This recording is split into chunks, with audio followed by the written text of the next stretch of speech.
Let's just jump right on into this dang thing. Let's just get on right down the road and get on right on and do it. Hello. Hi. Welcome to the Listenercast. I'm Whitney. I'm Ryan. Or consistent. Yes. This is a really good opening. No, it's not. Did we realize? I was just in my own little world.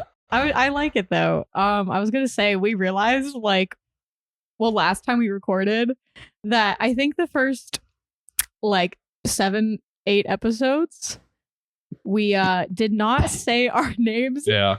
Except maybe in one. In the first one? In the first one. Maybe, I don't know.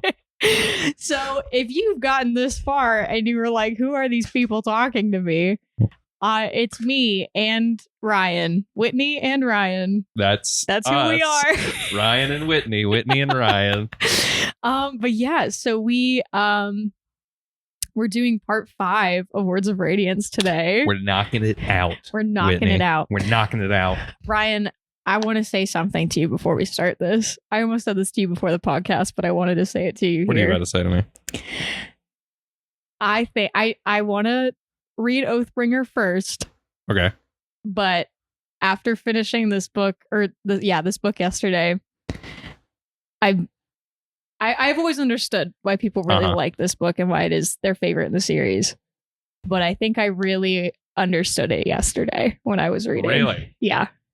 Really? Yeah. Okay. So it's definitely not at the bottom anymore, No. is what you're saying? Definitely not. Okay. My ratings have changed. Okay, and we'll save that.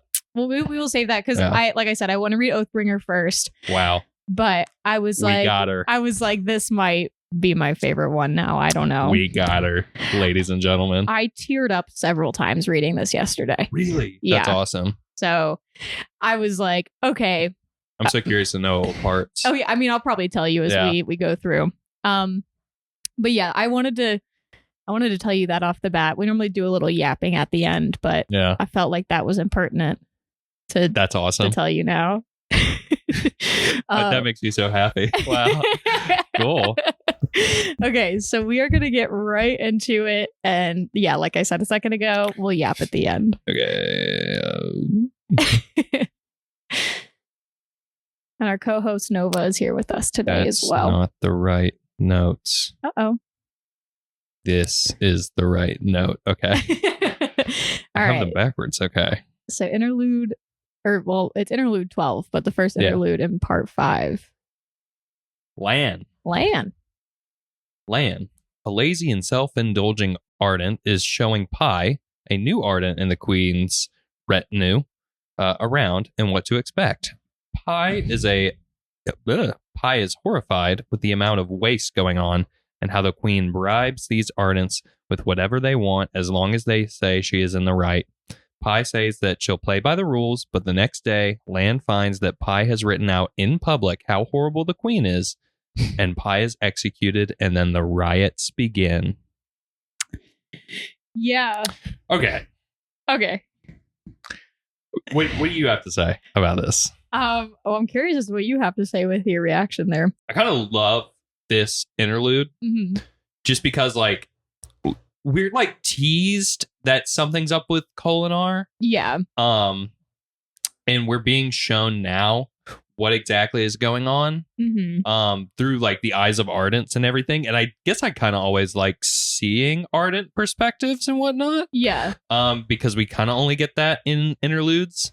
And it's just very interesting. And we're seeing this dichotomy between this guy who's very much drunk. He's drunk right now, right? And this very self-restrictive, straight-laced, probably doing it the right way in the sense that oh, my order is very strict, but even regardless of that, Pi recognizes that these Ardents are not doing anything right. Yeah. And it's literally saying oh yeah, we get all these gifts and whatever we want as long as we say the Queen is being devout and holy and everything. It's just really cool. Yeah. and then they're just actually really drunk all the time. Yeah. I marked it. This is like kind of on the second page, and this is just kind of a really cool visualization world building thing. Mm-hmm. It says, some said that the Almighty himself had drawn Kholinar and rock, scooping out sections of ground with a fluent finger. Land wondered how drunk he'd been at the time. Oh, the city was beautiful, but it was the beauty of an artist who wasn't quite right in the mind. The rock took shape of rolling hills and steeply sloping valleys, and when the stone was cut into, it exposed thousands of brilliant strata of red, white, yellow, and orange. And talks about the wind blades. The most majestic formations were the wind blades, enormous curving spines of rock that cut through the city, beautifully lined with colorful strata on the sides. They curved, curled, rose, and fell unpredictably, like fish leaping from the ocean. And it talks about how that supposedly had something to do with the way the wind blew through the area and stuff. But in that first like little paragraph, I really like the visualization of like he was like scooping it, like God was scooping it with his hand, with his fingers. And it's like kind of funny for Lan to be like, I wonder how drunk he'd been when he was doing this. Yeah. But I just really like the visualization. It's a great visual. I agree. So that was just what I marked because I was like, that's like, I could very much see, it felt like very folklore, right? Where it's like, this is how the ground was carved. Yeah. I kind of have it marked here where it's not even like the queen is the queen is just kind of actively being horrible, because not only is she like being so wasteful and everything, but it says right here, it is if you're the queen or one of her lackeys. She even canceled the beggar's feast. It is reprehensible. I just like, I don't know what just happened. Forgot how to read for a second. my brain just locked down. That's okay. It happens. Yeah. So she canceled the beggar's feast and still wasting all this food. Right. Literally just like, you're just being bad. You're just being kind of evil. Yeah. Cause like they even say like, oh, the food's supposed to go out to the shattered plains. And then it just like never does. It just sits here and ends up rotting. Crazy. You have anything else for this, Whitney? I really like that when we see Pi again, at the end of the chapter, she is writing 10 glyphs on the stone floor, running up to the dais with the king's common throne. The glyphs listed the 10 foolish attributes as represented by the 10 fools. Beside each glyph was a written paragraph in women's script explaining how the queen exemplified each of the fools. That's awesome. Yeah, like she literally saw that and was like saw what was going on in the kingdom and was like, yeah, I'll be good. Yeah. And then the whole night was in like, where are they? Like the throne room or just, into the people's hall. Yeah. And she just was in there all night, just being like, your queen is terrible and horrible. And then there's riots. And we see throughout this entire part where they're like, we don't really know what's going on. Yeah. We can't get through to anybody. We heard there's rioting, but nobody really knows. Right. Kind of cool. Did she bite you? Try to. Nuh-uh. Okay. Yeah, I do love how it ends, where it's just like, I was executed the very next morning. The riot started that evening. Yeah. Yeah. Yeah. It's cool. It is. All right. All right. I-13. Eshonai. A part to play. Eshonai plans to surprise attack the Alethi when they arrive by using the power of the new storm. She is still untrusting of her sister Venli and is trying to suppress the screaming within herself. Eshonai asks her, what do you know that you aren't telling me? Because they're talking about doing a storm, like making a new storm, but like Venli's like, oh, we should wait when the humans are near, and Eshonai's like, well, why don't we just do? Or Eshonai says we should do it when the humans are near, and Venli's like, let's do it tonight. Eshonai's like, oh, we should wait, and then she's just like, yeah, okay, that sounds good. Yeah. And Eshonai's like, what do you know that you aren't telling me? And Venli says, I'm simply persuaded we must wait. The storm will blow the wrong way after all. Or is it all the other storms have blown the wrong way and this one will be the first to blow the right way? And in Eshonai's head, she goes the wrong way. And then she goes, how do you know about the direction? The songs. she's like, the songs, but they said nothing about. And so I don't know. I think it's kind of interesting. Like, Esh and I didn't know that the storm was not going to be like a high storm. Mm-hmm. Like, that it was going to be something different. And Venley's like, oh no, you know the songs. Yeah. And Venley's a little evil. Venley is gremlin. a little sneaky. A little sneaky. She's a little sneaky. She's up to something. Okay, so the next interlude is Taravangian. I-14. And I have such a hard time. Like, the whole time we were reading The Way of Kings and Taravangian would come up in my brain, I'm just like, I have to be so normal about this because, like, I know who he really is because I've read the books before. And the whole time I was just like, what a nice guy Taravangian is. What a nice old man. He's so kind. And then in my brain, I'm like, I hate him. I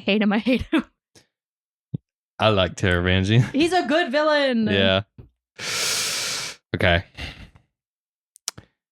Taravangian arrives in Vadenar. On the ship, he is tested on how smart he is today, and it's determined that he is average.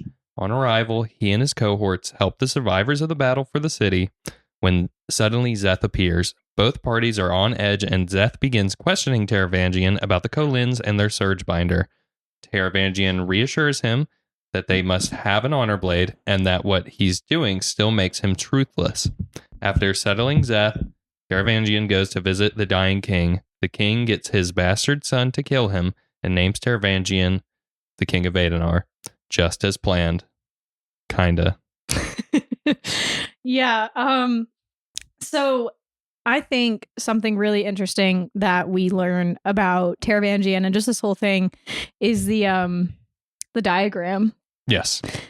Which is such a crazy thing, but like I love I'm sure I marked it in here somewhere, but the visual that we get where in this one day of just absolute brilliance. Yeah.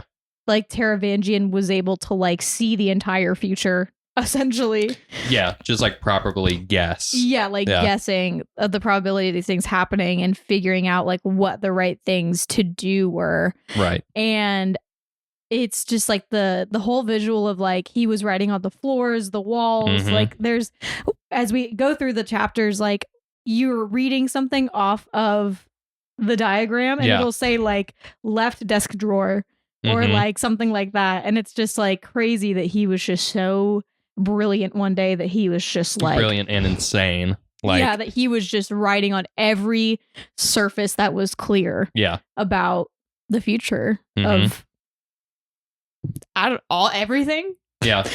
Everything that's like happened so far, he's kind of like gotten it mostly correct and everything. Yeah. So, I kind of love that even in his, it's like a little tidbit in here, but you learn that like he had to make up his own language. Yeah. While making the diagram because there were some ideas like that did not have the right words in the script or whatever. Yeah. I was like, that's crazy. Yeah. So let's see what old Taravangian's up to. And his intelligence is different every single day. Yes. That's wacky. And that he has to like, and on a day of like more than average intelligence, he devised this system, these questions of like, let me answer these and I'll be able to tell you how like high or low functioning I am that day. Yeah. Like I should be able to make rules this day or I should be locked in a room and no one should talk to me because of how dumb I am. And it's just crazy. I was trying to think last night when I was reading if there was like, because I mean, obviously like Brandon puts a lot of like mental health and disability things into his books. And so I was like trying to rack my brain if this was like something like that or if this was just magic. You know what I mean? Well, I know it's not like magic, but like, or if it is just like a fantasy aspect. Because like the closest thing I could like come up with and this was just me in my own brain. I wasn't like trying to do like research online. I was just like dementia to a certain extent. But even then, like there's still like the one day he did the diagram is, you know. Yeah. kind of unexplicable if it was dementia. I think we can like assume it's sort of like that. Like he has good days and bad days, where I know like a lot of older people who go through like dementia and Alzheimer's have those. So like in that aspect it's similar, but I really think it's more about like the rules that his boon was given, where it's like, yeah, the days you have more capacity and are smarter, you will be super intelligent, but you will also not have your empathy or your like morals and everything. And the day when he's like not as intelligent, he feels such intense empathy, like all just raw emotion and everything.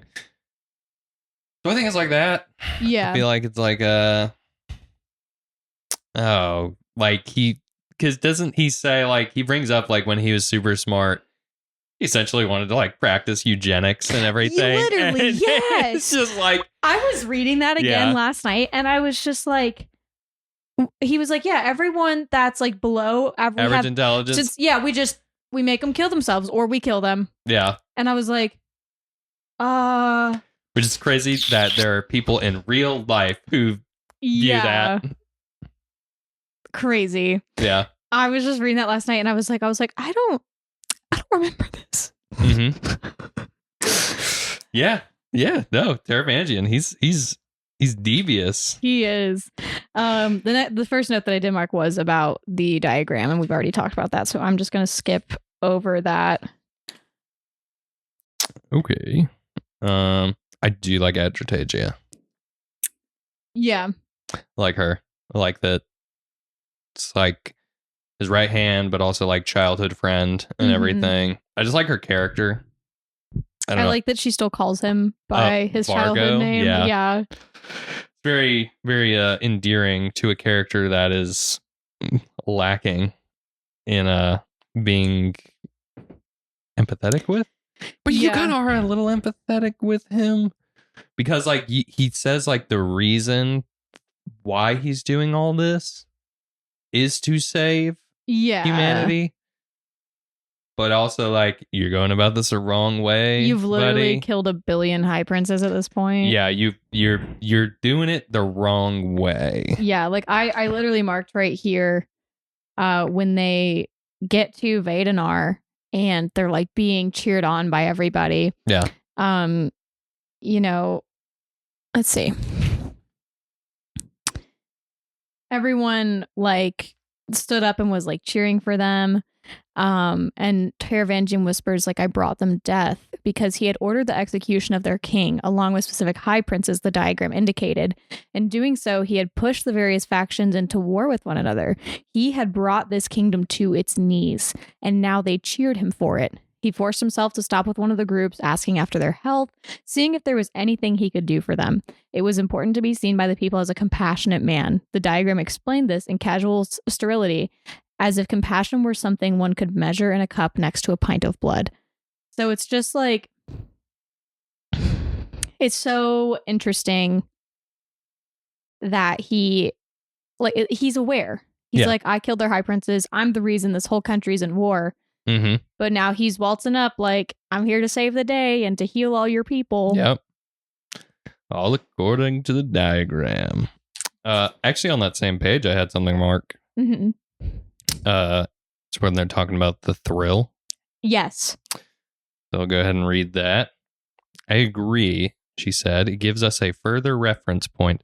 The thrill is at least as strong here as it is in Alethkar, maybe stronger. I will speak to our scholars. Perhaps this will help pinpoint Nergal, however you say it. I don't know. I'm so sorry. You're fine. Do not spend too much effort on that, Taravangian said, approaching another group of Vaden soldiers. I'm not sure what we would even do if we found the thing. An ancient evil spren was not something he had the resources to tackle. Not yet, at least. I'll write down here.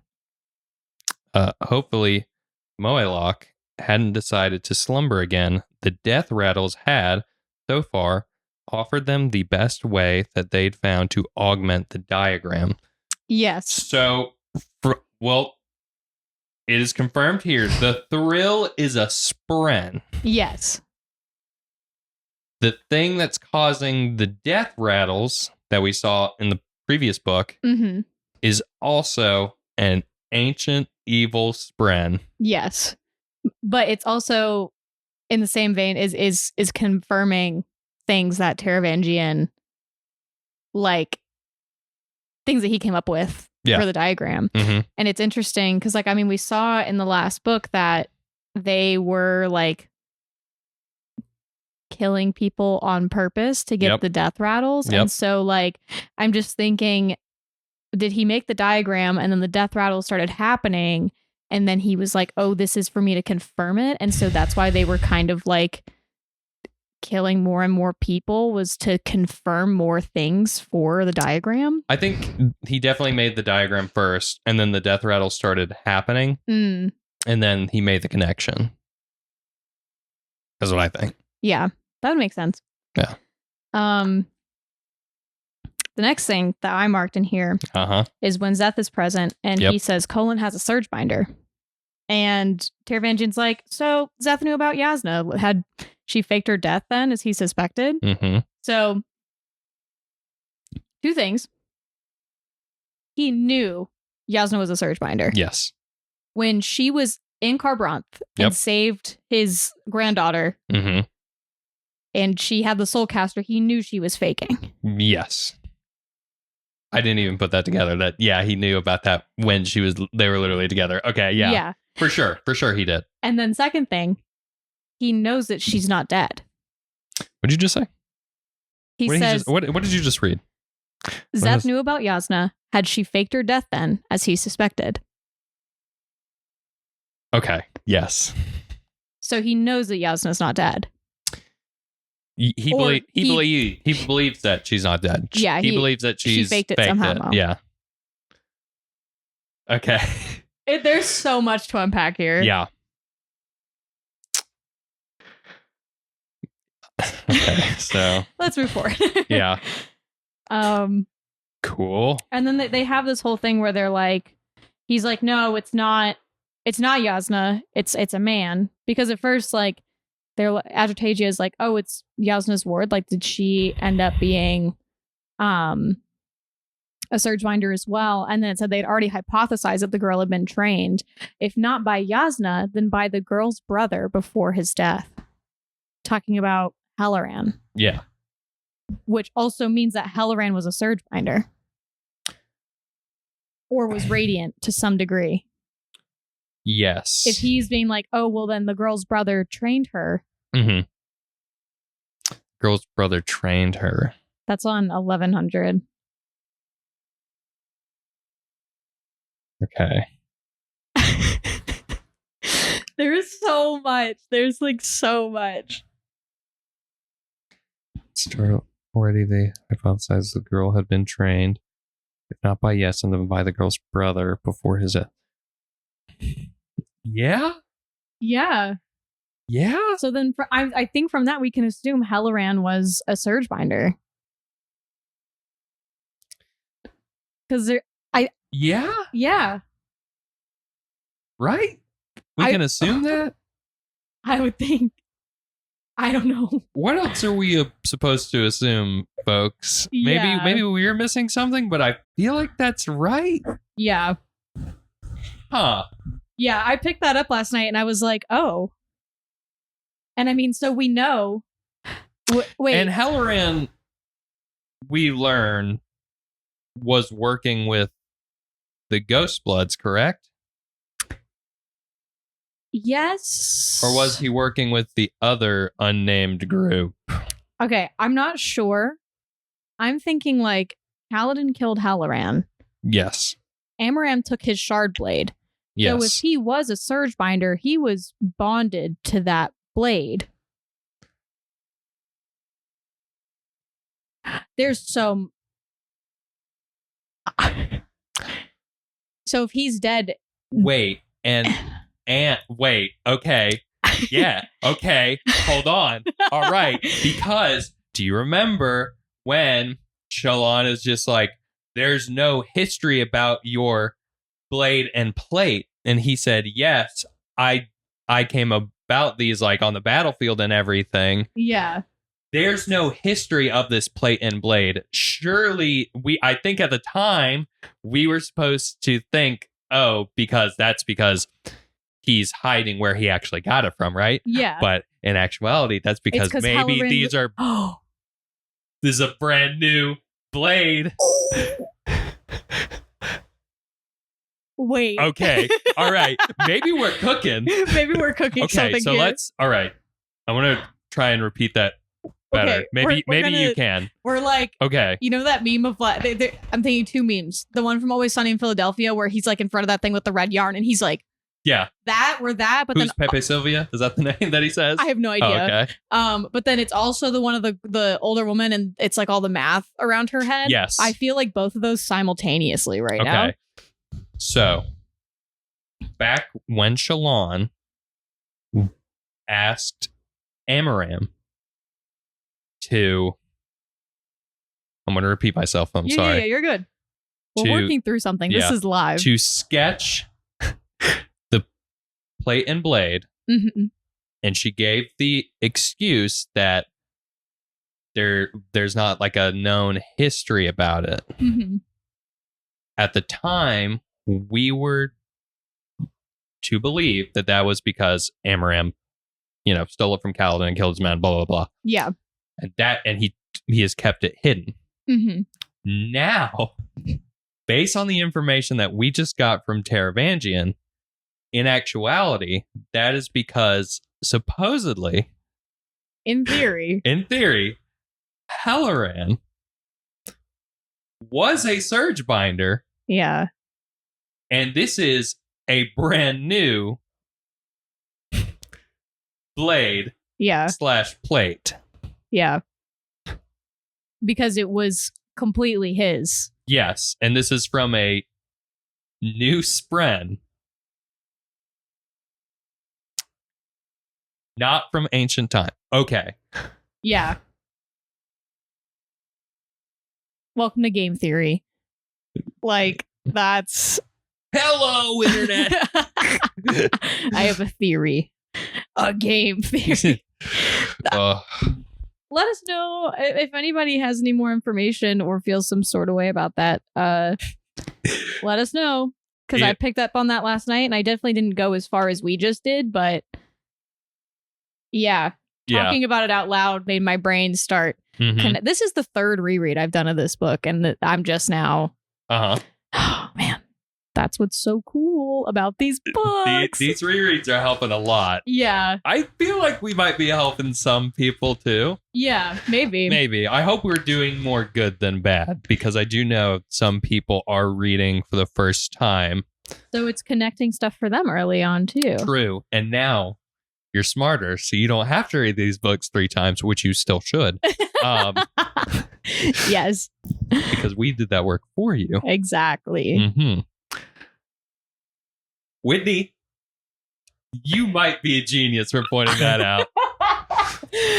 I want to reiterate again. I read that last night and I was like, weird. But until I started talking about it out loud, I didn't really make the connection. I didn't make the connection at all, so it's okay. Okay, we got to move on. Yeah, that was like 10 minutes just talking about that. Yeah, we'll edit it down. We'll cut it back. Not really. It was like 5 minutes, but whatever. The last thing I just marked in this interlude was now that Taravangian is the king of Adenar now. Yep. So I marked down here that it had worked just as the diagram instructed. Taravangian was king of Yakaved. He had taken the first major step toward unifying the world, as Gavilar had insisted would need to happen if they were to survive. Yes. Let's go on down here. Gavilar had seen visions of the Almighty, who is also now dead, and of a coming storm. Unite them. I'm doing my best, Gavilar. I am sorry that I need to kill your brother. That means Gavilar was also seeing visions. Yeah. The same visions that Dalinar is now seeing. What's up with that? And Taravangian was friends with Gavilar and knew about that. So, and he, I guess to some extent, agreed with what Taravangian is doing, like having to unite the world. Yeah. So do you think that, obviously Gavilar was having these visions, whatever. Do you think that the whole debacle of the diagram happening was before or after Gavilar's death? I think the diagram happened before. Yeah. So you think Gavilar knew about it? Ooh, I don't know. I don't know if Gavilar... Winnie, I don't know. It's tough. I don't know when... What's the timeline? Yeah, when the diagram came to be. I don't know if we're ever specifically said. If we are, remind us. Yeah. Yeah. Comment down below. Text me. I don't know. Ryan's phone number is 770. It doesn't even start with those numbers. I don't know. Cool. I just have it saved in my phone as Ryan. Like, I know you're... No, I don't. Yeah, exactly. Okay. I couldn't... All right. Yeah. Yeah. A lot. There's a lot to think about that we get in this chapter. A lot to think. A lot to ponder. Yep. All right. Do we want to get into part 5? Let's get into part 5. Let's just jump on in. All right. Part 5, Winds of Light. Kaladin, Shallan, Dalinar, Adolin, and Wit. And we're going to start with chapter 76, The Hidden Blade. Kaladin and Lopen head to wish Bridge 4 off on the excursion, all while worrying about what happened to Syl. Dalinar is surprised to see that Sabariel and Aladar are choosing to join him. Thaddeus and I always mess up. Ele, yes. Okay. Discuss what to do when Dalinar is gone and learn that Aladar is joining Dalinar.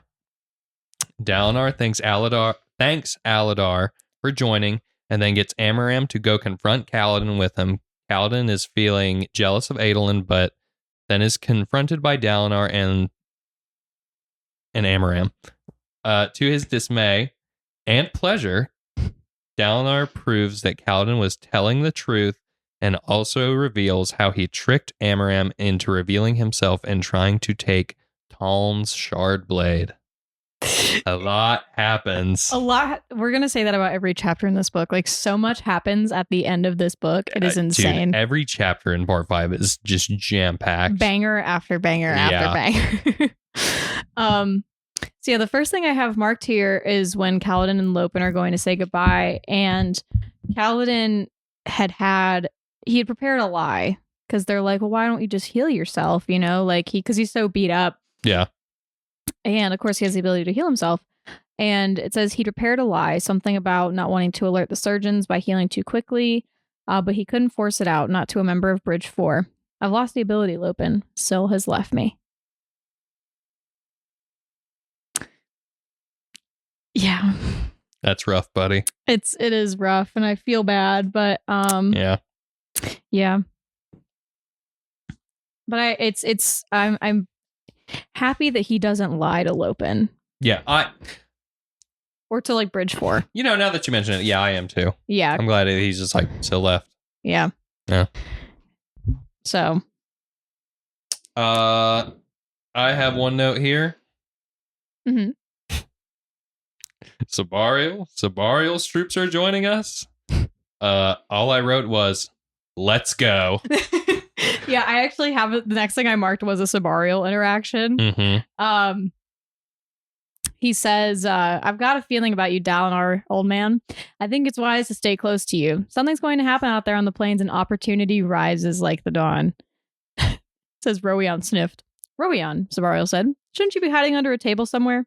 Perhaps I should, if only to get away from you. And Sabariel laughs and he goes, well said, you old turtle.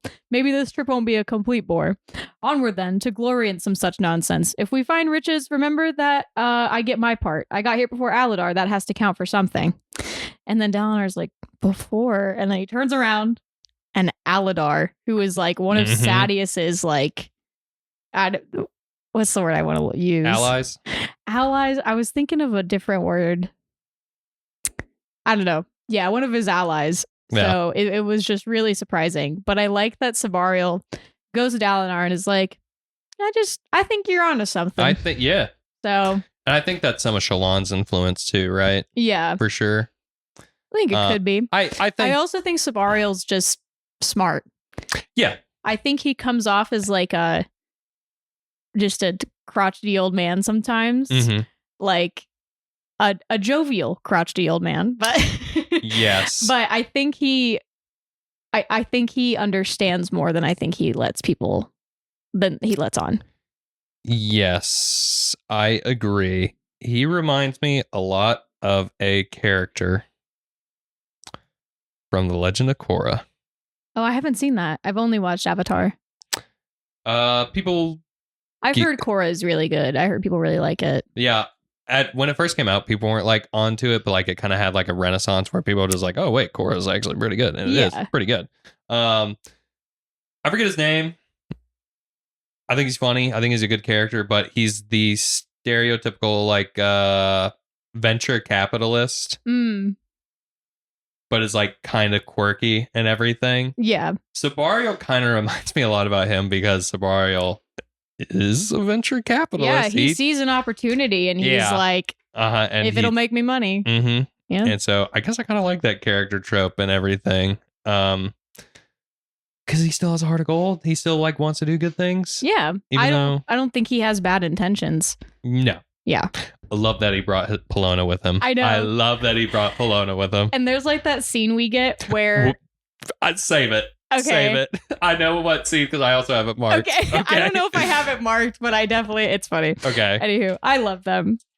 They are the second best couple in this book. Yeah. In this series. I agree. All right. What else did you have? The next thing I have is Dalinar going up to Aladar and talking and being like, Dalinar's like, how can I trust you? How do I know that you're not, doing this because like, Sadeas is like staging a coup or like, just how can I trust you? And they're talking about that. And he says like one thing and Dalinar is like, let's see, what does he say? He talks about wanting to march together and leaving the Parshmen behind and stuff. But he's like, he's like, while Sadeas is like my friend and my ally, he doesn't own me. Mm-hmm. And I don't have to listen to everything he says. And like, I do believe in some of the things you're saying. Yeah. And so like Dalinar recognizes that a lot of times him arguing, like Aladar arguing with people was to validate his own stuff. Mm-hmm. But what he says, I really like this scene where Aladar extends his hand but hesitated. They're about to like shake and be like, all right, we're good. We're going to march together. Mm-hmm. We're fine. Aladar says, you realize that I'm stained through and through. I've got blood on these hands, Dalinar. I'm not some perfect, honorable knight as you want to seem to pretend. Dalinar says, I know you're not, taking his hand. I'm not either. We'll have to do. Mm-hmm. And I just think that is... It's really cool and it's like realistic because like I think sometimes I forget that Dalinar was like a tyrant. Yeah. And like you forget that he's done a bunch of really bad things and obviously like Aladar has as well. Yeah. And for them to just like shake and be like, yeah, we've done a lot of really horrible things, but somebody has to do this. Mm-hmm. And like the whole thing is, like honor lives on in men, whatever. Yep. And so that's like, even though we're seeing that. Yeah. We are really seeing that at the end of this book. Yeah. Yeah. It's good. I also, that's really all I had. No, that's a lie. God, I love this interaction between Kaladin and Amaram and Dalinar. It's so good. Oh, it's so good. When you start to see the shard blade appear in Dalinar's hand. Yeah. Oh my God. I literally like my jaw like dropped. Mm-hmm. I was like I know what happens, right? Yeah. But it just still hits every time. Mm-hmm. Yeah. I mean, like, it's so, like, I guess such a smart plan how Dalinar found out that Amaran was lying. And I'm not talking about, like, the whole sword thing.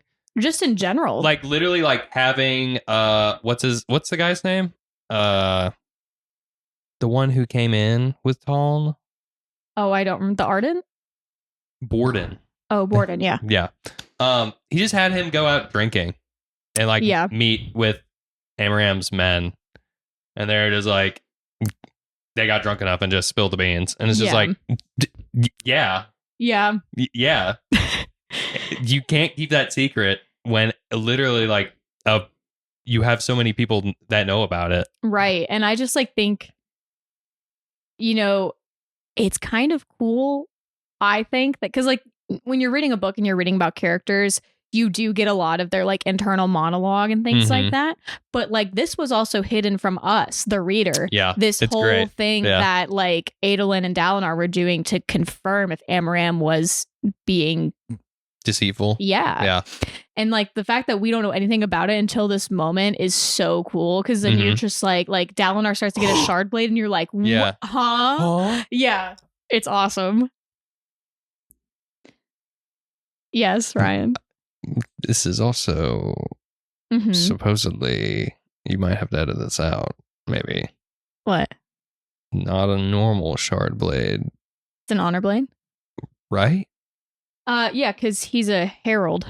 Yes. We find that out like at the end. And that's in this book. Okay, good. Yeah. Yes, because he has a whole conversation later. Yeah. Yeah. So it's just like, this is not a normal shard blade. Dalinar doesn't know that. And nobody else knows that. Yeah. Cool. I don't know. Yeah. I just think that's neat. Yeah. That's what I got for that chapter. That's all I got to. I do like this sketch here at the end. You see this of the Chasm Fiend? No, it's what is it? It's a white spine. White spine. Yeah. Those things are freaky looking. They look very cool. Very dinosaur-esque. Yeah. All right. Chapter 77. Trust. Gaz delivers Shallan a copy of Words of Radiance, and she immediately begins studying it. Navani shows up and asks to assist in her research, and Shallan lets her, then telling her that Yasna was a soulcaster. Kaladin is feeling downtrodden in bed when Moash comes to visit. He tells him the plan to get rid of Elhokar and that Elhokar wants Kaladin to come meet with him. Kaladin denies the request and feels even more hopeless. Yeah. I don't have anything marked until Navani and Shallan are together. So if you have anything before that. Yeah, I don't either. Okay. I don't really have a lot marked in this chapter. There's a really cute kind of moment after Shallan has Words of Radiance and she's like studying in the carriage. Navani is going through her notes and she goes, the organization of these notes is interesting. And Shallan's like, and she blushes, and the organization made sense to her.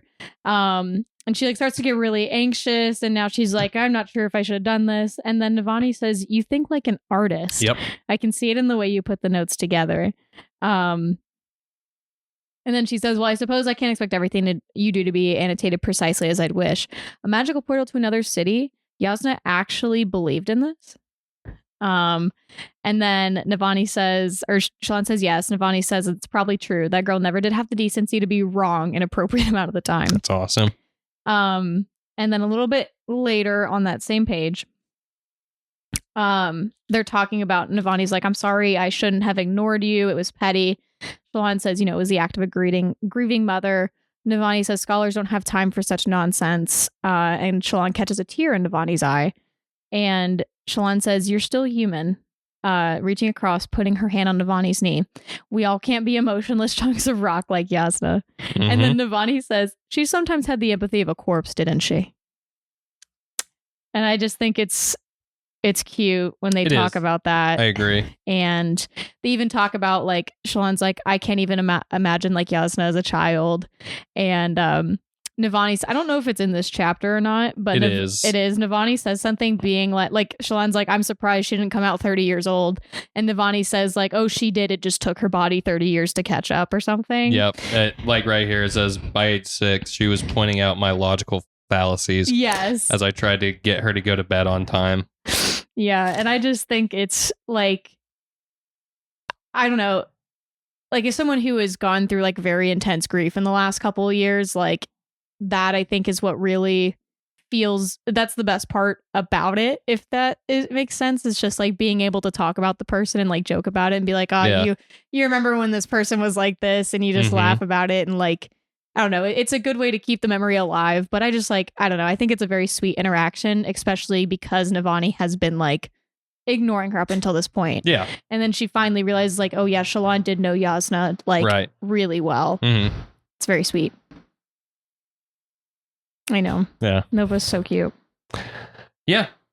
That's really all I had. Yeah. Shallan does tell Navani as well. Yeah, she tells her about Jasnah that the Soulcaster was fake. Yeah, and that she was a Radiant. Yeah. So I think that's all I got. Yeah. Shout out Gaz too for finding words of Radiant. Finding that book, man. Yeah. Shout out Gaz. Shout out Gaz. He's redeeming himself. All right. Chapter 78, Contradictions. Before I read the summary, the little entry here from the diagram, I think really showcases a lot of the partial insanity. I like the ones where it's just a bunch of numbers and then you're listening to the audiobook and all of a sudden it's just like 1 1 1 1 1 1 2 2 2 2 4 5 6 7 7 and you're just like, huh? Oh, dude, when I first heard that, I was just like, you're like, is my audiobook glitching? Like, what's going on? Dude, it was insane. I remember I was in the music room at work and that part came on. I was just like, what is this? Yeah. What's happening? And then it was just like from the diagram and I was like, okay. Yeah, you're like, all right. Yeah. That's so funny. Oh, okay. Read us that summary. Contradictions, chapter 78. Dalinar.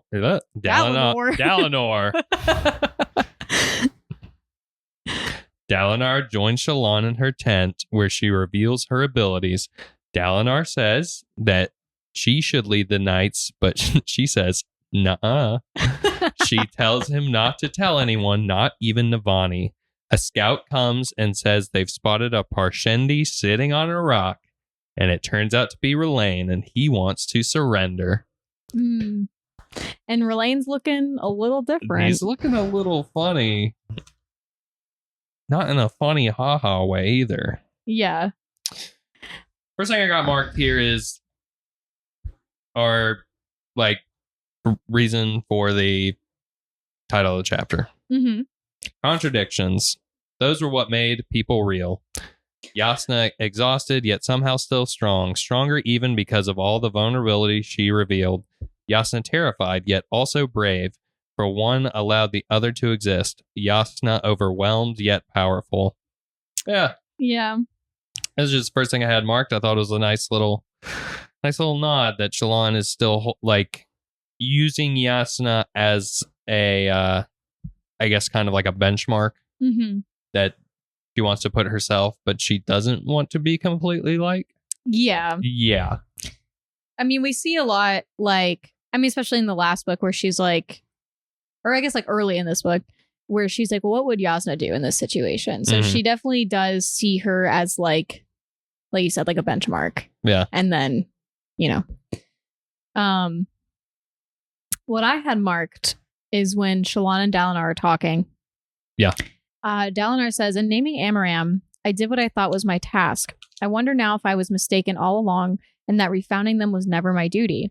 They might be refounding themselves, and I'm an arrogant meddler. You've given me a great deal to think upon. Thank you. He did not smile as he said it. In fact, he looked severely troubled. He turned to leave, clasping his hands behind his back. Bright Lord Dalinar, Shallan said, what if your task wasn't to refound the Knights Radiant? That's what I just said, Dalinar replied. What if instead your task was to gather them? And then that's when she shows him that she's a Lightweaver. I love that he, as soon as she shows him, he immediately is like, can I? And she's like, yes. And he just starts touching the illusion and everything. Like, whoa, this is crazy. Yeah. It's just fiddling through it and it fuzzing and whatnot. Then he's like, you need to run them. And she's like, no. No, absolutely not. Yeah. And he gets I really like how she says, you can't tell anyone, not even Navani. And then a few chapters from now, yeah, everybody knows about it. Yeah. And I think that is the funniest thing ever. She's like, you can't tell anyone. And then all of a sudden, Yeah. I like that he like tries to send her back because he's like, well, you're special. We need to protect you. And she was like, I am the most indestructible person on this battlefield. Yep. Like, I'm good. Yeah. And what she says to him, she says, he says, we'll send you back to the war camps with an escort. I don't care how hard you are to kill. You're too valuable to risk.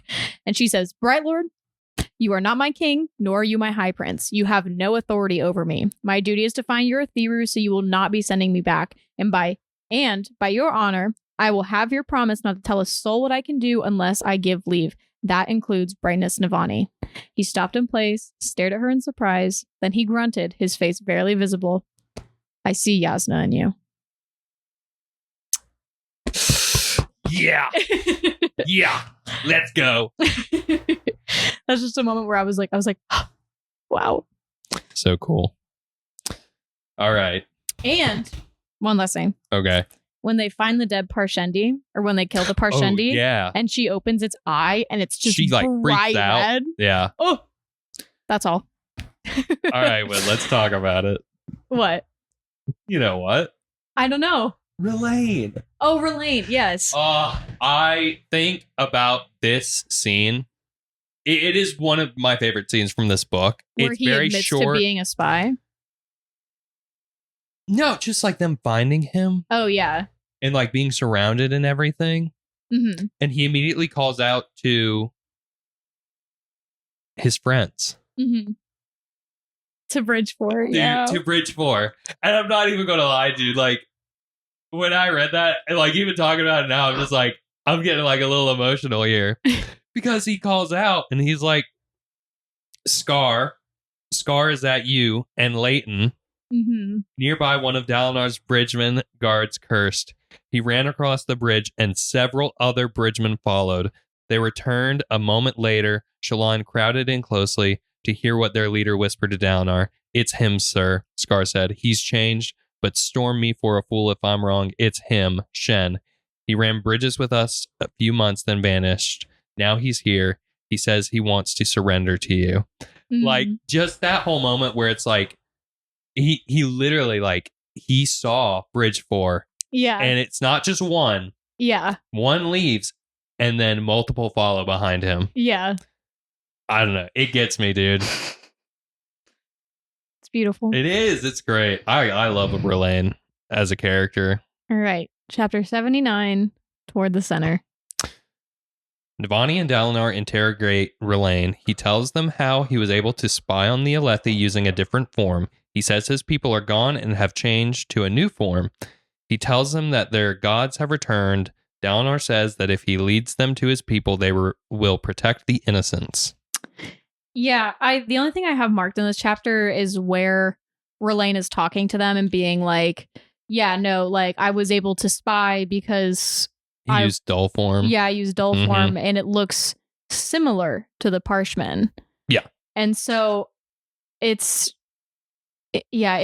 cool in that regard. And it's also just like, I liked how he used, where they were talking about like, well, how did you get in? Like everyone has their Parshmen, like, marked and like, there's like checks on that, make sure everybody has the right amount of people or Parshmen, whatever. Yep.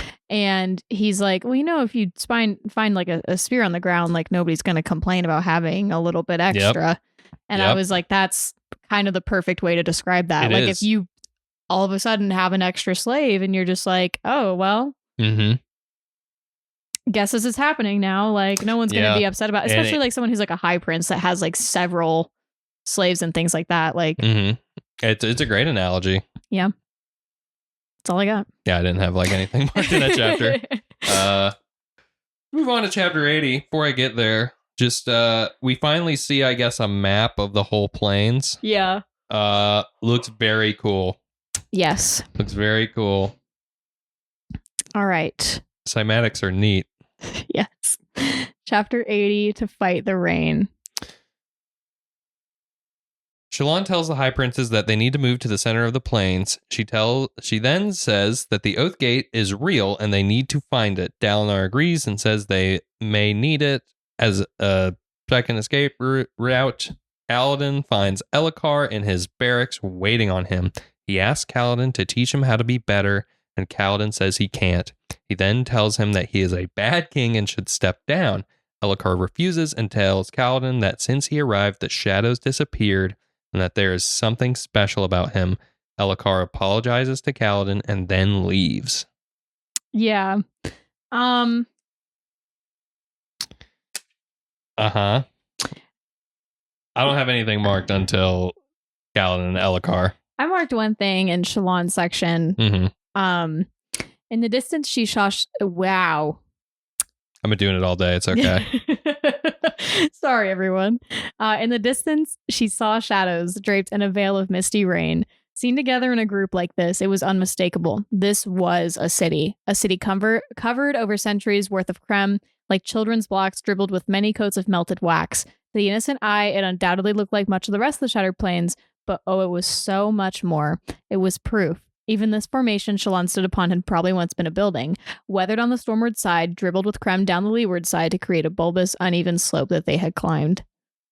And so it's just cool that, I don't know, like, her predictions are right, Mm-hmm. Yasna's were right, and Mm-hmm. like, she literally comes upon and she's like, oh, this is a city. It's cool. Anyways, It is. that's all I got. Go ahead and talk about Kaladin. I guess I'll just maybe touch on. Did you have anything marked down for Kaladin in them? Ooh, sorry, I just like punched myself in the face with the microphone.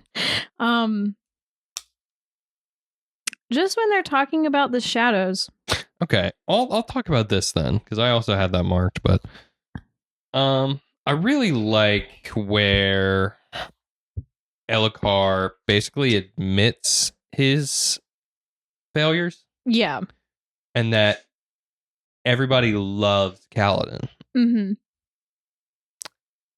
And we've seen it throughout the book that Kaladin has made waves so much as to like where other people outside of the war camps know about Kaladin. Yeah. But I think this is also telling because the king knows this too. Mm-hmm. And he recognizes it. Yeah.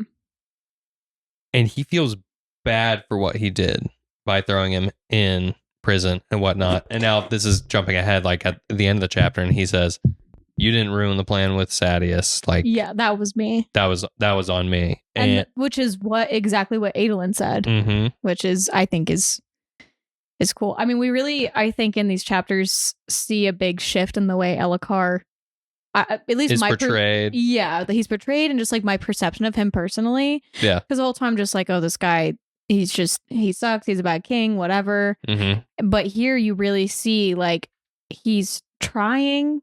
He really is trying. Mm-hmm. I know I have something marked in a later chapter that I'm not going to bring up right now, but I get it that in like fantasy in general, and especially in like a world like this, characters grow up faster than they do in our world. Right. Elhokar's only like mid to late 20s. Yeah. He's really young. He is really young. So, and I think Dalinar even touches on that. Like, he's still like young. He's just a boy. Mm-hmm. So I think that's also still an excuse for him and whatnot. Well, he's still trying to be like his father, but every time he tries, he fails. Yeah. Yeah. Anyway, go talk about the shadows, Wit. I mean, like, he just says, like, when you came, the shadows went away. And Kaladin's like, the shadows?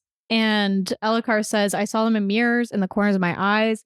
I could swear I even heard them whispering, but you frightened them. I haven't seen them since. There's something about you. Don't try to deny it. I'm sorry for what I did to you. I watched you fight to help Adolin, and I saw you defend Renarin, and I grew jealous. There you were, such a champion, so loved, and everyone hates me. I should have gone to fight myself. But yeah, we just... the shadows. The shadows. It's I don't know. I feel like I can interpret it a couple different ways. Like for me personally, I'm thinking about, this is so specific. When I got tested for like depression and anxiety at a psychiatrist when I was like 14, I remember having a moment where he asked me, "Do you see shadows out of the corners of your eyes?" And it was the first time someone had ever asked me that, but I was like, yes. Because like whenever I would get whenever I get really anxious, I see things out of the corner of my eye. And apparently that can be contributed to anxiety. And so like I remember having that moment where he asked me that and I was just like, whoa. So when I read this for the first time, that's kind of how I perceived it, of just like he is so anxious all the time that someone is trying to kill him. Yeah. That he's created this, and then Kaladin kind of is like the perfect bodyguard for him because he's like just as paranoid. And so you're so right. It brings a relief to him where he's like, I don't need to be looking out of the corner of my eye anymore for these shadows. Keep going. That's really kind of where I'm at. That's the way I perceived it. Okay.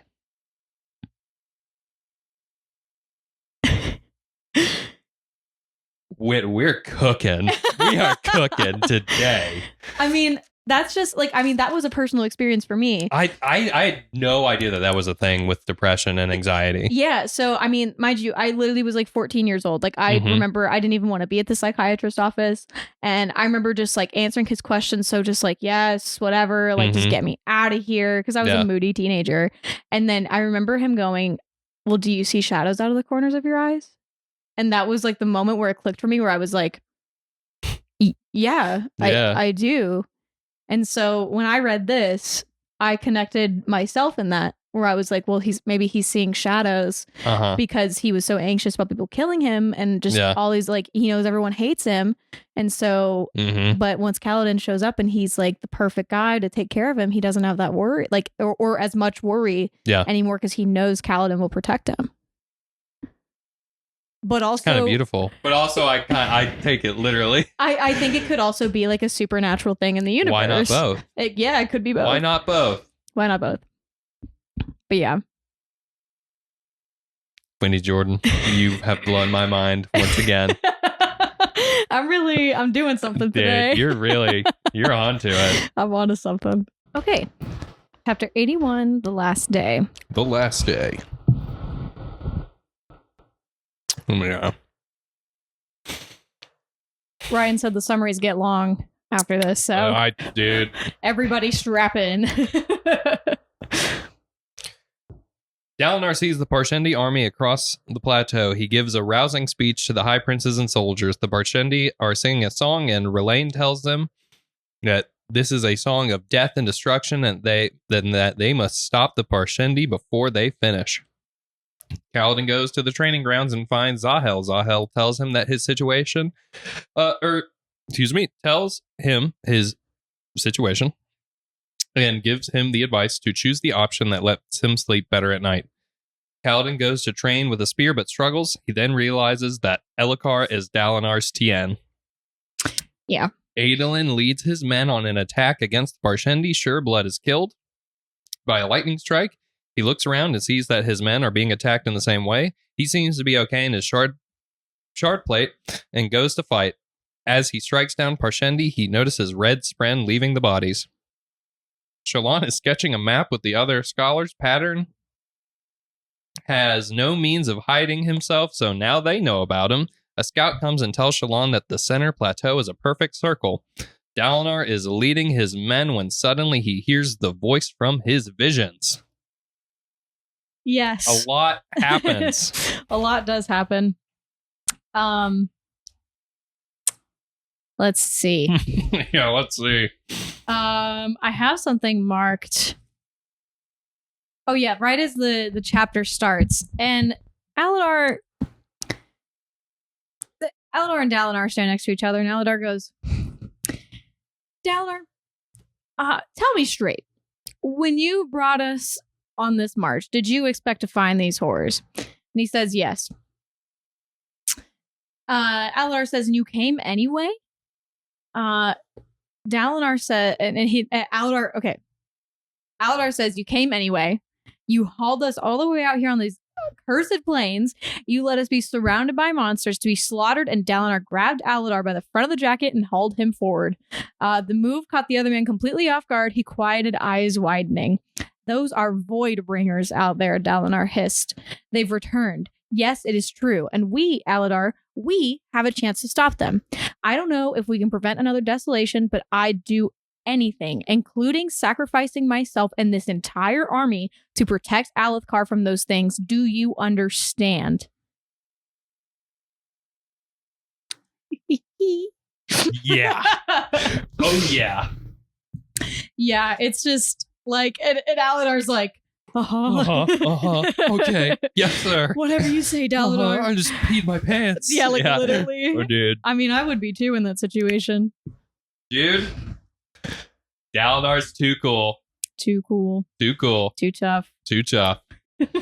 He is, dude. He really Come on. He's like, yeah. No, yeah. No, I know. I knew it was going to be terrible. Yeah. But like, hey, who else is going to protect? Yeah. Like, no one else is going to do this. No, yeah. It has to be us. Has to be us. Yep. Awesome. So cool.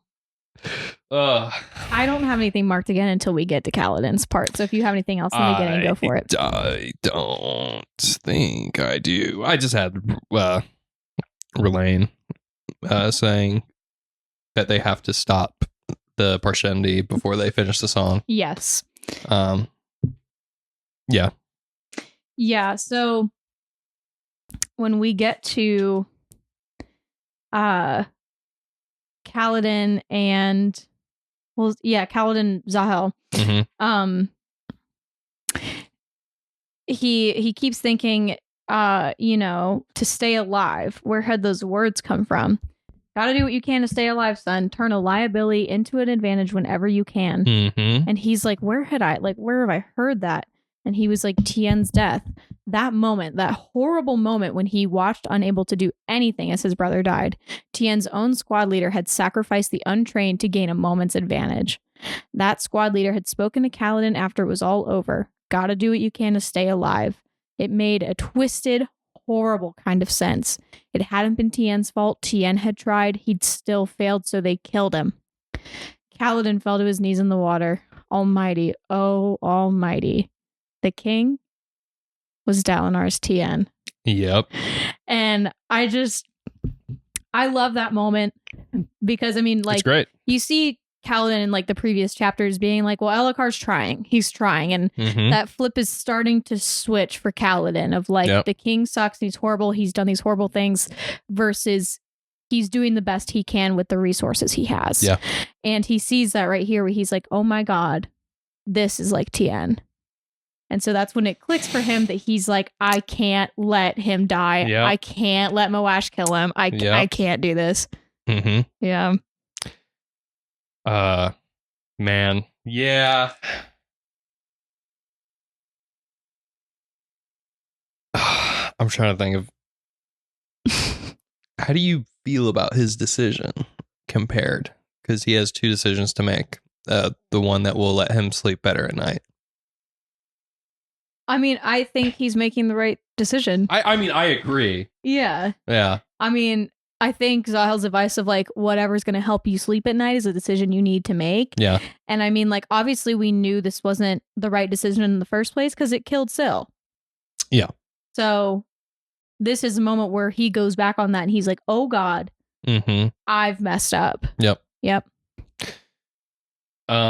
Here I have marked down before that moment.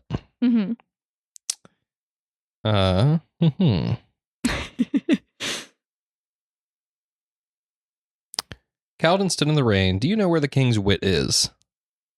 That fool Dust? Not here, blessedly. Why? I saw that too. So that's a name that I don't think we've ever heard anybody call Wit. Yeah. / Hoyd. Yeah. And he says he has a bunch of names. Yeah. So Dust is another name. Yeah. That I don't remember him being called like at all. I don't either. And I've read a lot. Other things. Yeah. I've heard Doug before, but not Dust. Yeah. So, yeah. Interesting. Very interesting. Dust. Well, maybe we'll get there whenever we get to Stormlight 5. And other books. Oh, yeah, maybe. Maybe. I don't know. I don't know if we'll ever know the truth about Wit. We'll never know. I wouldn't have it any other way. Yeah. I have a thing. Okay. At the very end of this chapter. Okay. Well, it's not the end, actually. I see there's a break. At the end of this one page. And it's when they start to charge on the Parshendi. And it's I'll just read the paragraph. Yeah. The sound was incredible, and the light. He stood in place, blinded. And this is Adolin's perspective. Yeah. When it faded, he found himself completely unharmed. He looked down at the armor, which was vibrating softly, a hum that rattled his skin in a strangely comforting way.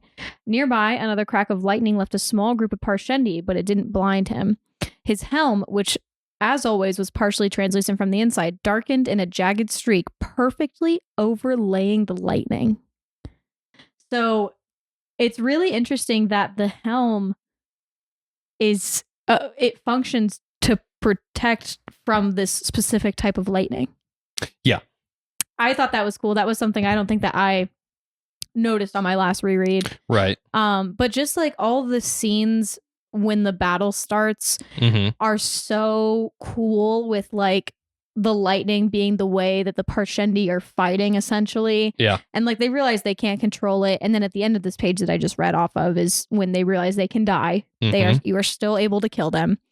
And it's just like, it's so cool. And the visuals are insane with like the red lightning and like, unfortunately, Adolin's horse dies. Yeah. He gets struck by lightning, but the way they describe like the way that the burns looked on people, how they looked like the lightning, and God, it's really cool visual. Yeah, but it was just the fact that the helm in particular darkens like where the lightning is. Yeah. I just thought that was really interesting. Really neat.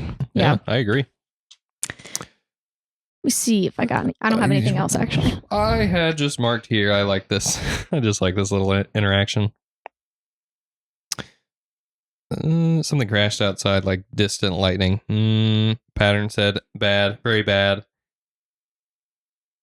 Inadara looked at Pattern, who dimpled the floor near Shallan.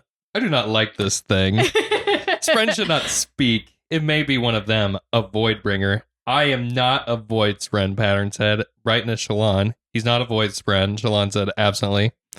We should study it, Inadara said. How long did you say it has been following you? I just really like that little interaction. I think it's very fun. Yeah, I like that as well. And I like how when the scouts come back and they tell like Shallan, like they think they found the center and it's weird. It's like perfectly circular. And she's like, and I was like, no, you must have like not seen it. It doesn't match the pattern. And then she has that realization. If it were that way, it wouldn't match the pattern. Yeah. Yeah. And like the way that I don't know if it's this chapter or a different one, where they realize, I think it has to be right there, where they were like, if something happened and something was in that space and the ground broke apart, that would still stay a perfect circle if it was like an oath gate. Yeah. So I just thought that realization was neat. Yeah. I have marked here also when it's like, it's back at Dalinar and he like he's telling like Renarin, find Brightness Shallan a squad of soldiers and do as she says, Dalinar said, turning and raising his arm against the wind. Renarin nodded blessedly. He'd agreed to put on his plate for the battle. Rather than continuing on with Bridge 4, Dalinar barely understood the lad these days' storms. Dalinar had never known a man who could look awkward in shard plate, but his son managed it. The sheet of wind-driven rain passed. Light from blue lanterns reflected from Renarin's wet armor. Go, Dalinar said. Protect the scholars on their mission. Renarin said, Father, I don't know. It wasn't a request, Renarin. Do as you're told or give that storming plate to someone who will. Kind of like our first time seeing Dalinar. No, he had that moment with Adolin where they're like arguing and everything. Mm-hmm. But this is our first time seeing him like react in a way like out of frustration with Renarin.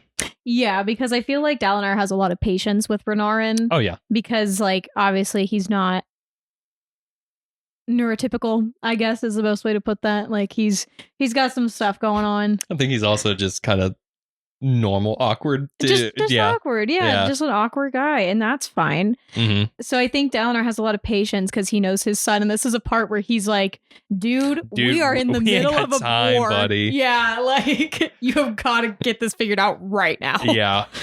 And we'll see some more of that later. Yes. Then did you have the very end of this chapter marked? I did not. You want me? I'll touch on it. The thing that I have about the Almighty's in the next chapter. Okay, gotcha. Yeah. I'll touch on this then. What was coming would be worse. I am sorry that you have to die this way. Mm-hmm. Dalinar stood still, rain streamed down. He looked to his flock of messengers, aides, bodyguards, and officers who attended him. Who spoke? They looked at one another. Wait, he recognized that voice, didn't he? It was familiar to him. Yes, he'd heard it many times in his visions. It was the voice of the Almighty. Yeah. That's kind of spooky. Mm-hmm. I think this is his first time hearing that voice. No. Outside of the visions, yes. Outside the visions, yeah. Mm-hmm. He's heard a voice in his mind before, though, in like the first book, but it was just like brief, like where it was just like, unite them. I think that's like the remnants of honor. Yeah. Yeah. So kind of, I don't know. Who cares? It could It's be the still same. Cool. It's cool either way. Yeah. All right. You want to move on to chapter 82? Chapter 82. For Glory Lit. Mm-hmm. Mm-hmm. Okay. Kaladin goes to the palace to save the king. He finds Graves' men and incapacitates them. He then sees that Elhokar is lying on the couch, unmoving. The Parshendi try to snare Adolin with ropes, but escapes. He soon makes a plan with Harel, I don't remember how to say. Who's going to cause a distraction. Dalinar yells to the voice and gets a response that he is not the Almighty, but a shadow of him, and that he was killed by Odium. Dalinar then gets Navani to enact her plan that will let archers join the battle. Kaladin finds that Elhokar is just drunk and helps him leave. One of Graves' men jumps and manages to stab Elhokar before being killed by Kaladin. Soon both Graves and Moash find the pair. I'm sorry for reading that fast. We just have a lot to get through. Yeah, we do. Let's see. I don't have a note until later in the chapter. I think... Ooh. Let's see. What did I even mark here? I don't have a lot marked in this chapter. Oh, yeah. Okay. So, I mean, do you have anything to say, like, kind of early on? No. Okay. So when they are setting up the, like, fabrials to cover the archers. Yeah. So there is let's see. She called it something specific, I thought. And I could be wrong. Oh, yeah. So it's called an attractor. And Navani says, I'm still half afraid this thing will suck the blood out of anyone who touches it. But what it does instead is it says water quickly started to pool around the thing. So the fabrial was pulling moisture from the air. Mm-hmm. And so that's the first time we see that technology. Yeah. So like it's a really cool visual to think like, okay, they've set up these like pseudo tents to like cover the archers so their like mm-hmm. bowstrings and stuff don't get wet. And then to even go on top of that, they've invented this thing called an attractor, which is a type of fabrial that literally pulls the moisture out of the air so they don't have to worry about their bowstrings getting ruined. Like they're able to stop.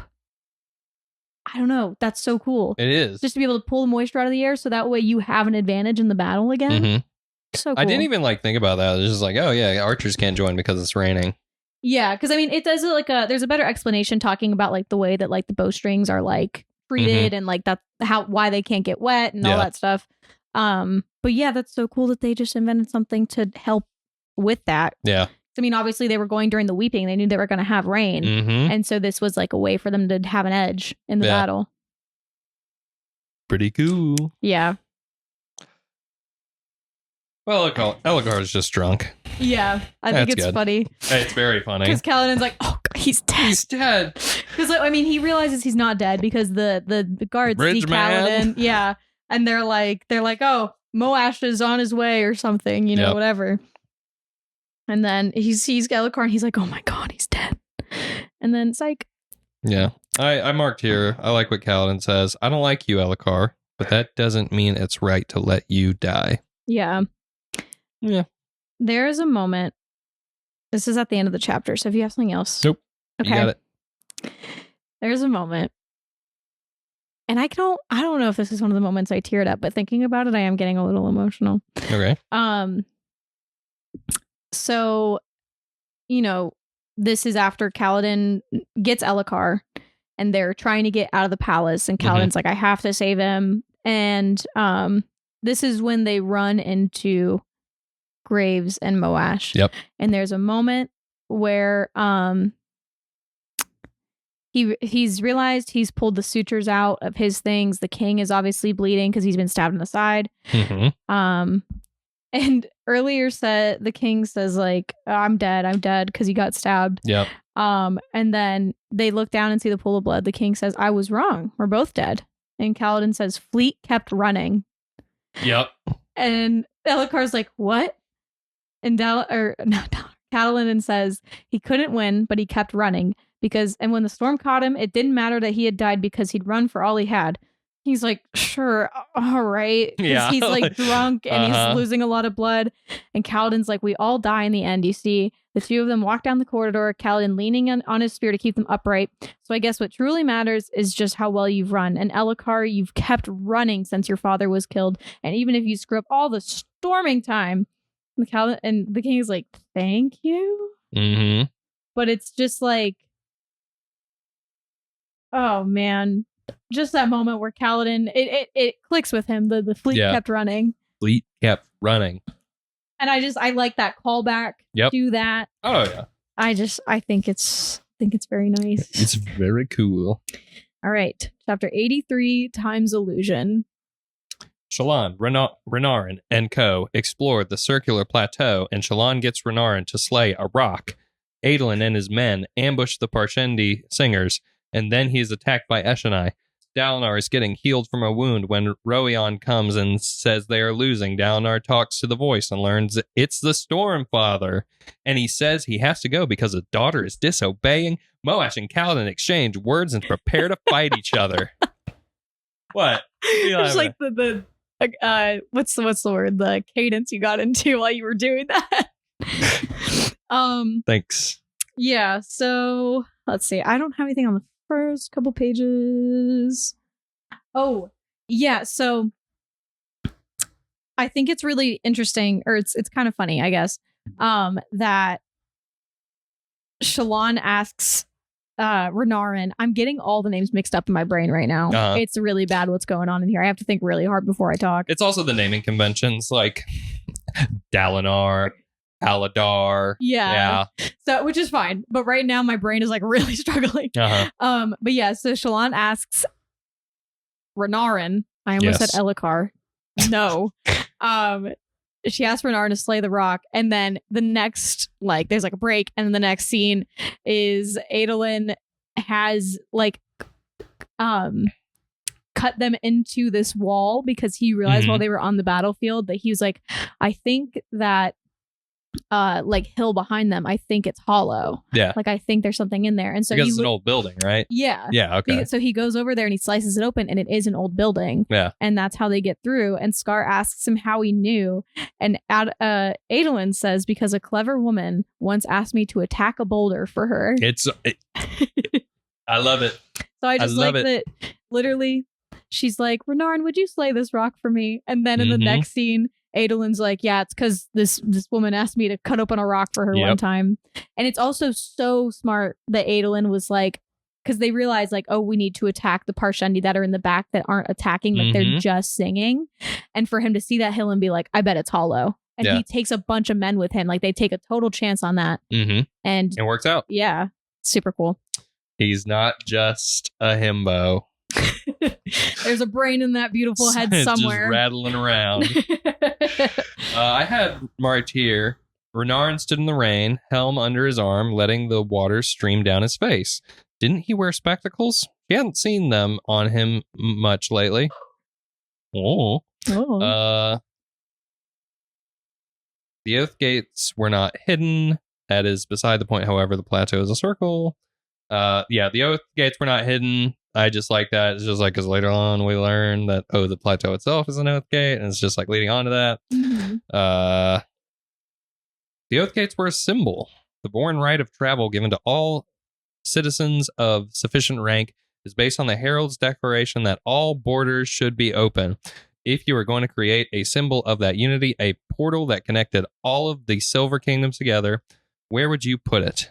Hidden in a locked room? Or on a stage that rose above the city? Yeah. Yep. Just some cool little moments of realization. Yeah. Good going, Shalon. Good going. She's a smart lady. I like Shalon a lot. Me too. The next thing, when I didn't even mark this, but I remember being like, "Oh, we're going to talk about that," and you had already said it in your summary. Is it Stormfather? Yes. Yeah. Go ahead. He's like, I have to go. A daughter disobeys. Yeah. And I remember reading that and being like, "Go Sil. Come on, go." So that's Farewell. And I really like how Dallin is just like, don't abandon us. He's like, "Do you hello?" It's like, okay. He's abandoning Dalinar and them, and it's just like, well, nothing I can do. Yep, I'll die, I guess. Yeah. But then we get Kaladin, and we're just like, oh, Sil, she's coming back. Yeah. Yeah, and then at the end of this chapter, I have marked where Kaladin's like pleading with Moash, essentially. Yeah. And he says, "But Moash, we're not going to be this kind of men." Or, Moash is like, "Why are you protecting him?" And Kaladin's like, "It wasn't his fault. You know, if you really want to take it out on somebody, we'll get Rashon. Like, we'll get the guy that actually, killed your grandparents." Mm-hmm. And then he said, "But Moash, we're not going to be this kind of men. Murders in dark corridors, killing a drunk man because we find him distasteful, telling ourselves it's for the good of the kingdom. If I kill a man, I'm going to do it in the sunlight, and I'm going to do it only because there is no other way." Mm-hmm. And Moash says, "I'm sorry, Cal. It's too late." Yeah. And he says, "You won't have him. I won't back down." Moash says, "I guess I wouldn't want you to." That's tough. That's, yeah. I don't know if I can't remember because I didn't mark anything down in this section, but does Kaladin say that them getting Elhokar drunk is kind of like cowardly or anything? Yeah. Is that mentioned? I don't remember if it's in this chapter, but they do talk about it at one point. Like when he first, like, he is absolutely right. Because, all right, let's follow me. Let's look at Zeth. Yeah. Why does he wear white? So people know he's coming. Yep, and it gives the people he's going to assassinate a chance. Yeah. Whereas mm-hmm. they're just getting this man drunk and they're just going to kill him while he's in a stupor. Like, giving him no respect. No, giving him no respect. And it's like Zeth, in that regards, when he was going to assassinate somebody, respected them to a degree. Yeah. It wasn't anything personal, but he's still going to give them that chance. Now, it was a Parshendi or a listener tradition, I believe. But it's something that makes sense, at least in my mind. I don't know. I agree.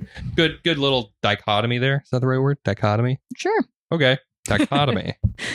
But yeah, I don't have anything else in that chapter. All right, let's get to the numbers chapter. 1118251011127124915121010. You didn't finish. Don't. I was like, well, if you really want me to. That'll be a little bonus for our real listeners later. Me quoting that? Yep. Okay. It's on our Patreon that we haven't created. That we probably aren't going to create literally at ever. all. Yeah. Shallan examines a circular room and orders that all armies need to make their way to the plateau to escape. Adolin defeats Eshonai and then runs across Szeth on his way back. Kaladin fights Moash and says the words he's needed to say and so returns. Kaladin defeats Moash and Graves and realizes that Dalinar is in trouble. Sorry, I was playing with the kitty toes. Oh, okay. Yeah. She's so cute. Okay, yeah. So the only note, or not only note, but the first note that I do have is a little bit later in the chapter. So if you have anything earlier on, please go ahead.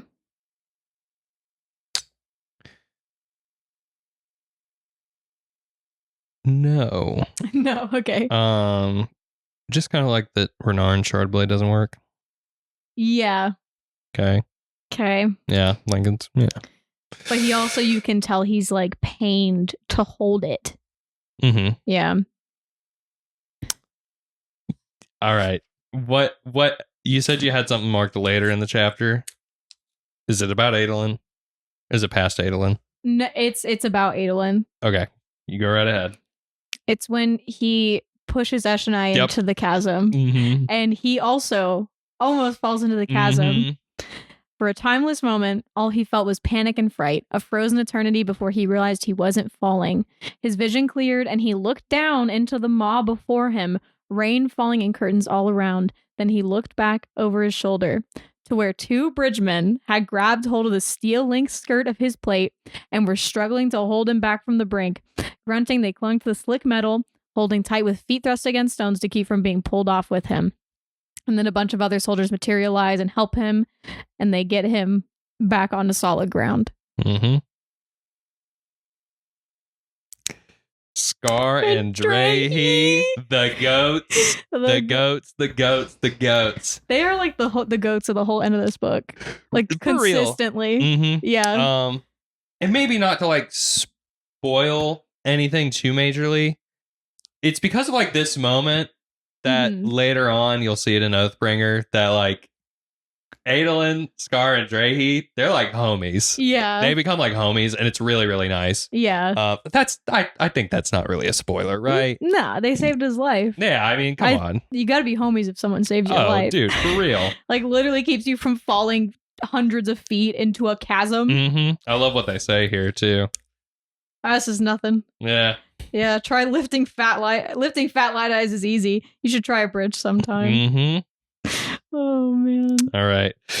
I like how it ends too. Yeah. Where he's like, "Where's my father?" he asks. "What orders are you delivering?" The hood of the cloak fell down, and the man turned to regard Adolin with eyes that were slightly too large, too rounded, a bald head, filmy, loose clothing beneath the cloak. The assassin in white. He's here. Rah! So next thing I have marked is in the next thing. Oh, this is when Kaladin and Moash are fighting. Speak on it. I have to protect him, Kaladin whispered. Why? If I protect only the people I like, it means that I don't care about doing what is right. If he did that, he only cared about what was convenient for him. That wasn't protecting. That was selfishness. And I just think that is... Mm-hmm. I think it's all starting to click for Kaladin. But I like that the words he says to Syl, where he says, I will protect even those I hate, so long as it is right. And it says the words are accepted. And still, she says, stretch forth thy hand. And he reached out his hand. Wind blew in from the opening in the wall, and Syl's ribbon of light became mist, a form she often took, silver mist, which grew larger, coalesced before Kaladin, extending into his hand. Glowing, brilliant, a shard blade emerged from the mist, vivid blue light shining from a swirling pattern along its length. A moment they stood in darkness, and then Kaladin exploded with light. It's so cool. It is. And he says, the Knights Radiant have returned. Yes, sir. And go ahead. No, you got it. Okay, I was also going to say, Graves here says the diagram spoke of this. And it's just, so now we know that Graves is also involved in cahoots with Taravangian. Yeah, you took what I was going to say. Whatever, I have something I need to... Yeah, speak on it. Stretch forth thy hand. Stretch forth thy hand. I hate it. Really? I don't hate it. I just think it doesn't feel like Syl. No, it doesn't. I mean, I guess it's like, it is this very epic moment. Yeah. And so I like that. Stretch forth thy hand. It shows that this is like Syl being serious and everything, but I feel like we could have done better, Brandon, maybe, than stretch forth thy hand. I don't know. Maybe some better. We have not heard anybody say thy a single time. A single time, dude. Yeah. The Stormfather hasn't even said thy, I don't think. What are you talking about? I haven't heard any of the old heralds say thy. Yeah. I just think it's a word choice that I think is very silly. And when Brandon wrote that, he was just like, oh yeah. He thought his pen was on fire when he wrote that line. I mean, okay, and his pen is on fire like all the time. Don't get it twisted. There's a reason why I'm doing this podcast. His keyboard is flaming, dude, all the time. I don't know why. It's just always that line. It just seems always stuck out to me. I mean, I agree with you to a certain extent. Like it definitely feels out of place to me because, like you said, we haven't heard anyone say any like these, thys, or thous in these books, and it's like. It just feels out of place. It doesn't feel like Syl, but also it is kind of this like epic moment of like Syl is back and she's a shard. This is the first time we've seen her as a weapon. Yeah. So I see both sides. That's the end of my sentence. I don't know. I'm sorry. Maybe I'm too hung up on the word choice of this. That's okay. Yeah. You're allowed to have opinions. Yeah. Anyway.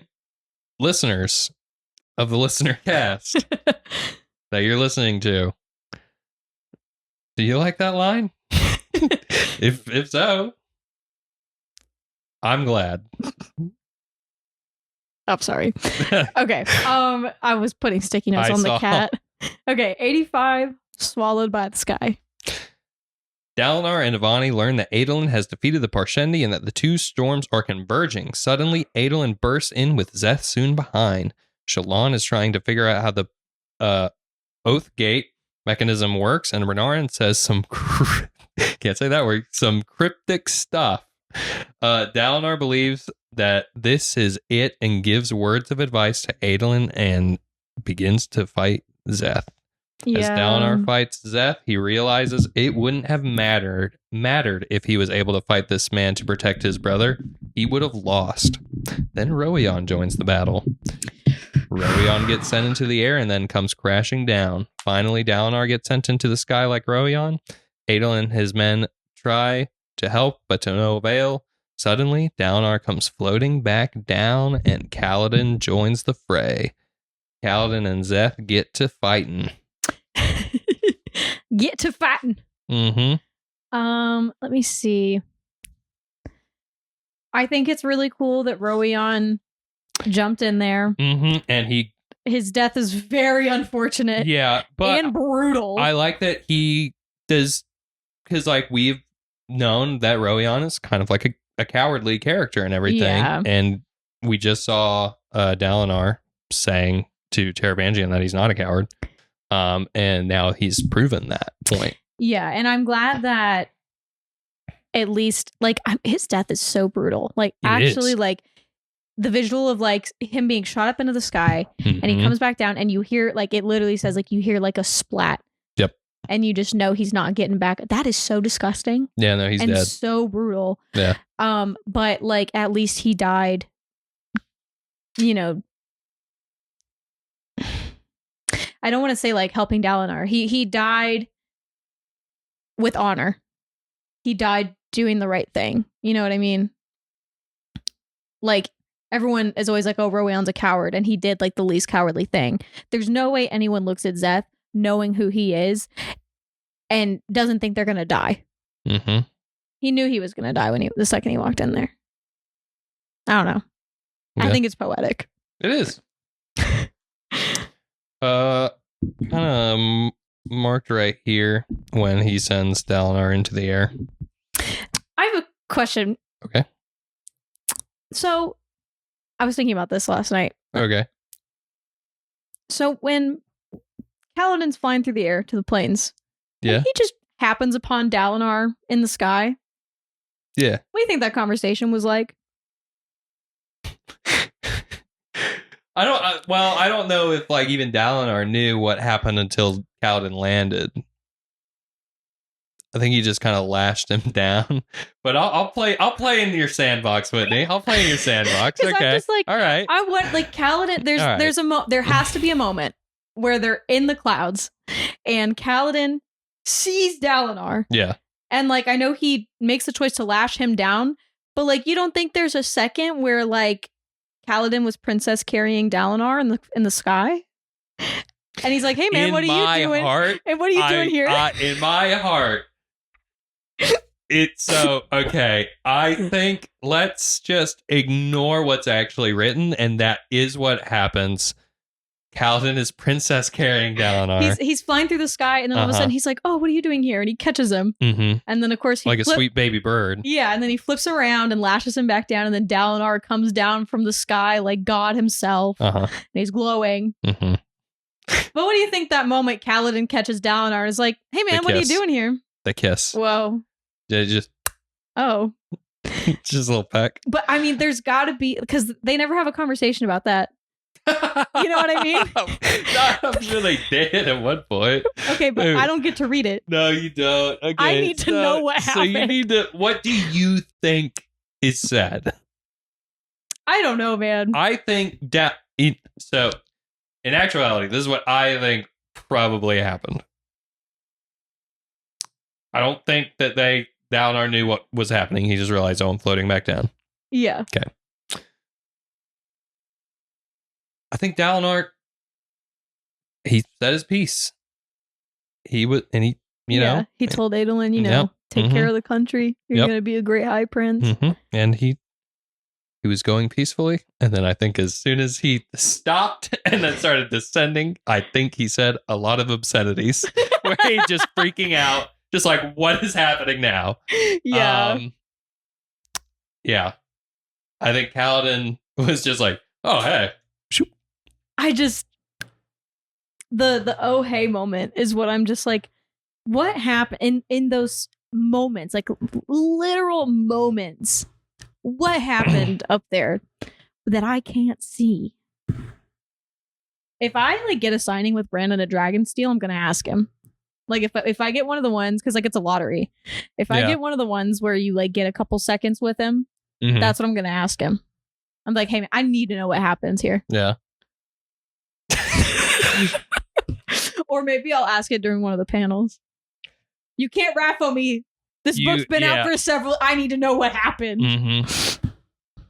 That's all. I was thinking about that last night, and it was just silly in my brain.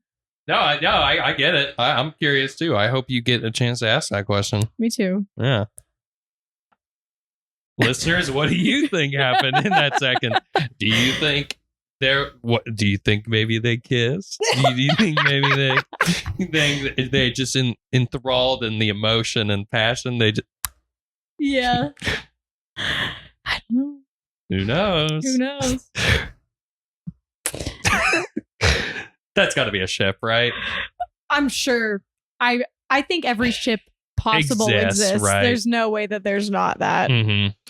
But yeah, I'm going to move on to the next chapter. Yeah, that's something I would like to. I'd like to go on a deep dive and find some Stormlight fanfic. Okay. Because I don't interact with fanfic. I don't either. And I haven't since I was in high school. I liked One Direction, okay? Oh, you were in the trenches. I get it. I was. Yeah. I understand that, but I don't Yeah. Yeah. Maybe that would be like a really fun, like, bonus episode. Yeah, is us reading some Stormlight fanfic. Something to think about. Maybe. If we have time for that. Well, doesn't need to happen right now. We'll get Dimitri in on that too. Please. Dude. I would love that. Yeah. My friend Sarah, who was going to Utah with us, she was like, when you when you start talking about Mistborn, please. I was like, okay. We'll start getting guests on the pod. Yeah. Kaladin and Zeth battle in the skies. Kaladin defeats him. Shallan figures out the Oath Gate and saves the armies. Yeah, man. Yeah, that's it. I mean, that's what happens. Yeah. Oh, this is where one of my favorite scenes is. Dalinar, a voice called. He turned to find the utterly incongruous sight of Sabarial and his mistress sitting beneath a canopy, eating dried cellarfruit off a plate held by an awkward-looking soldier. Sabarial raised a cup of wine toward Dalinar. Hope you don't mind, Sabarial said. We liberated your stores. They were blowing past at the time, headed for certain doom. Dalinar stared at them. Pelona even had a novel out and was reading. I love them so much, Whitney. I love them. If you do not like Sabarial and Pelona, stop listening. Stop listening. Oh my God. That's right. I said it. That was... Please keep listening. Mm-hmm. I said, please keep listening. I want you listen out of spite at that point. But, dude, come on, man. They're so funny. They are so goofy. They are. They're hysterical. I love them. Relationship goals. God. The next thing that this is where we get confirmation on the heartbeat thing. Someone actually left a comment about this on one of our videos. Yeah. So whenever you get to this part, hello. Hello. Are you gonna look up their name? I will. You keep on talking. So there's a moment where Kaladin just extends his hand to the side and so forms into the blade immediately. And he says, not 10 heartbeats. And she says, not when I'm here with you, ready. The delay is primarily something of the dead. They need to be revived each time. So that just there was someone who left a comment when we were talking about Shallan initially. Pepper Molin. Pepper Molin. Sorry for saying 1553. If we're saying you're really old. Whoa. We have fun here. Yeah. We like to have fun around here. But yeah, they had left a comment when we were talking about Shallan being able to summon her shard blade very quickly earlier in the book, or is that Way of Kings? I don't remember. Earlier in this book, I think. Regardless. Yeah, it's early in this book.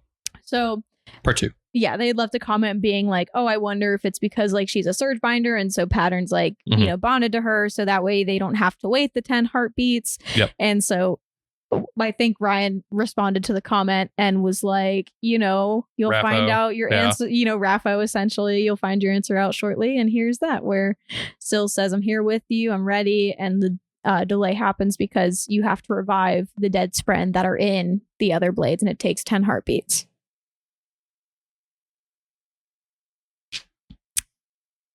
You good over there, Ryan? I'm sorry.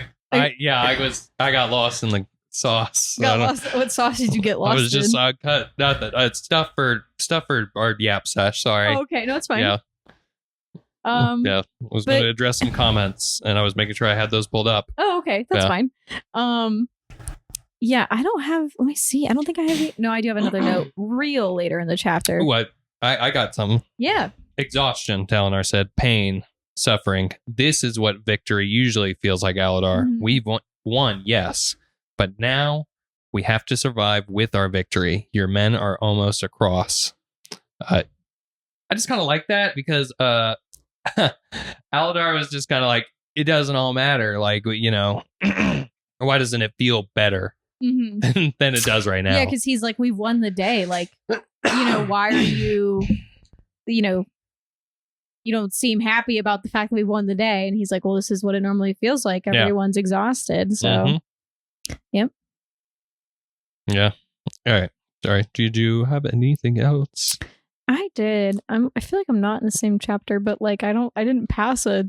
Okay. No. Okay. Oh yeah. Okay. So this is cool here. This is like kind of a fun new Syl mechanic. Is that she's able to turn into a spear. Yeah. And because like we've only seen blades up to this point, but then she's like, oh well, I can you probably want me to be a spear because you haven't really trained with a sword. So she turns into a spear. But then there's also this part here, as Kaladin chased Zeth spun and fell backward, attacking, though Syl became a shield to block.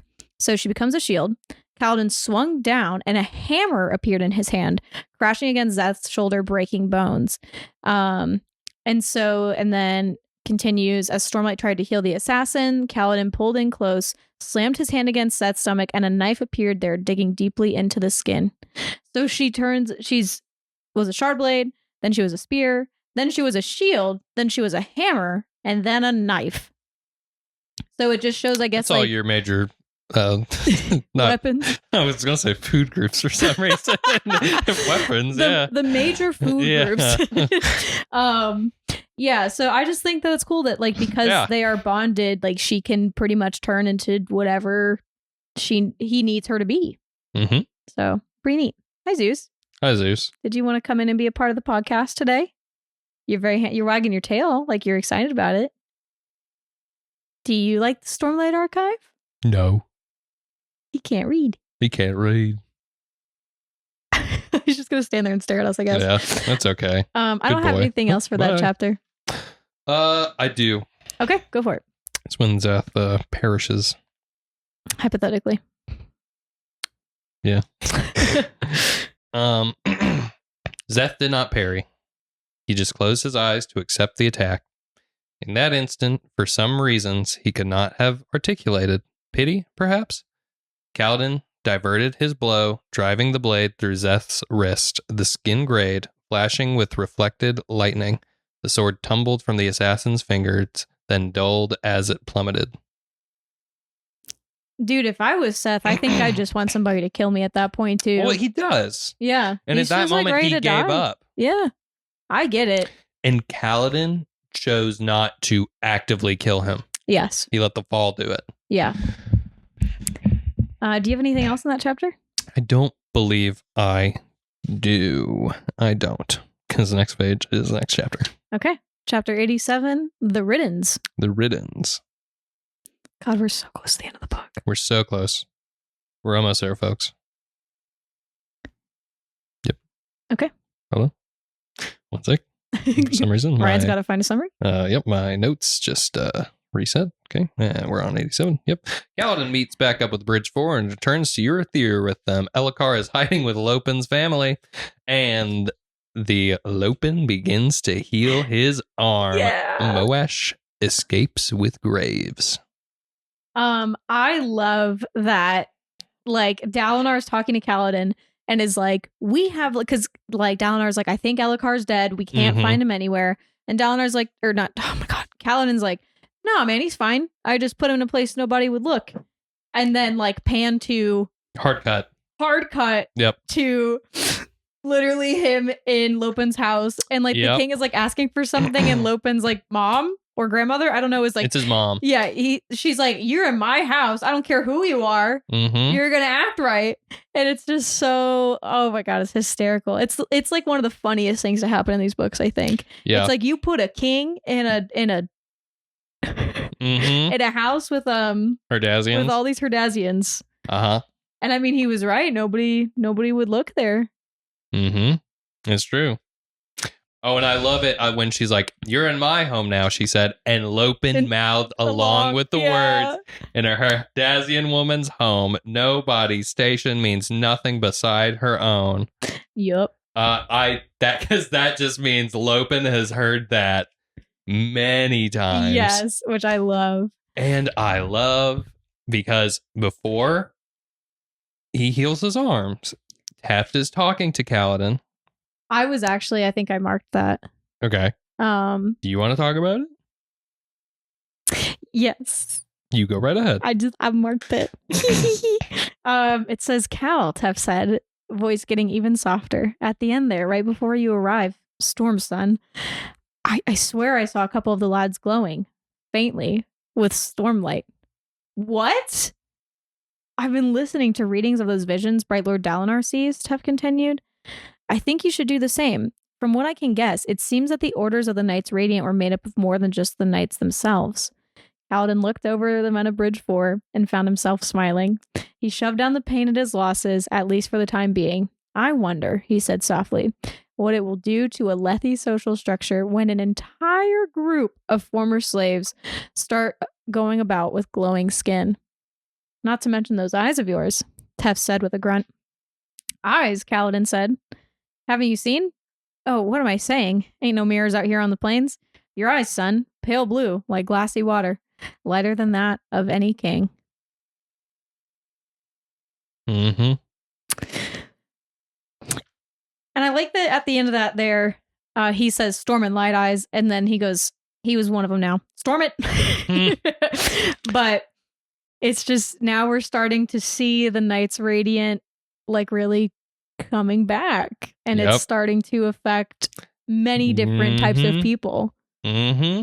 And the rumors are true about the eyes. Yeah. I mean, we already knew that was like confirmed with Moash. Yeah, with Moash. But like it took Moash a while for his eyes to start turning and everything. And but now Kaladin just had to bam. Yeah. Pretty cool. Pretty cool. Yeah. I really don't have much written down, and I might be lying. Yeah, I don't have anything else for that chapter. I have something at the very end when Moash is escaping with Graves. Talk about it. He says, excuse me, he tried to kill Kaladin. Kaladin. It had all fallen apart. The king survived, Kaladin's powers were back, and Moash was a traitor. Twice over. I hate you, Moash. If you're hearing this, I hate you. But yeah, and then after that, they go to talk about the diagram a little bit more, and Moash is like, "Who are you?" And Graves is like, "Just a patriot," like I said. But I'm glad that it settles into Moash what he's done. Mm-hmm. Tried to fight Kaladin, the guy that literally would fight tooth and nail for him. Saved his life. Yeah. Gave him like everything. Yeah. Gave him like a will to live again. Mm-hmm. Yep. Chapter 88. The Man Who Owned the Winds. The Man Who Owned the Winds. Shallan gets word from Mraize that he has her brothers and that she will be working more with the Ghostbloods. Amaram writes to Ristaris and tells them the Voidbringers are back and tries to take Taln with him. Taln stops him from being killed by Yatil. Zeth wakes up upset that he's not dead, and he says he's going to follow the man that brought him back, which is Nail, a herald. Nail then gives him a funny sword. Yeah, so right at the beginning of this chapter is when they're in Urithiru. Everyone's kind of getting settled into these new places, and she pulls a card off the wall. It had been stuck in place with some weevil wax on the back. Inside was the triangle symbol of the Ghostbloods. Beneath it, Shallan's name. Not Vale's name, Shallan's. And so she starts to panic, and then we get that whole interaction with Mraize where he was like, "It was hard to find you." Mm-hmm. And I probably would have never figured this out. Unless you like use your abilities how you did. Yeah. Yeah. So I think that's cool. And then she's still involved. With them, even as Shallan. Yeah. And Pattern does something kind of messed up to Shallan here. Not messed up, necessary, but traumatic nonetheless. Mm-hmm.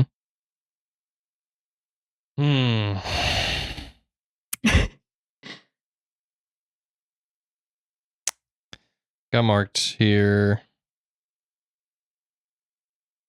Let's see. She frowned at the wall. The rock here was faded in a square, as if someone had once hung a picture there. Actually, that looked oddly familiar. Now that she'd been here before, but the place that square hung on the wall. It was exactly in the same place where the picture had hung on her father's wall back in Yakaved. Her mind started to fuzz. Pattern said from the floor beside her. It is time. No, it is time. The ghost blood circle you.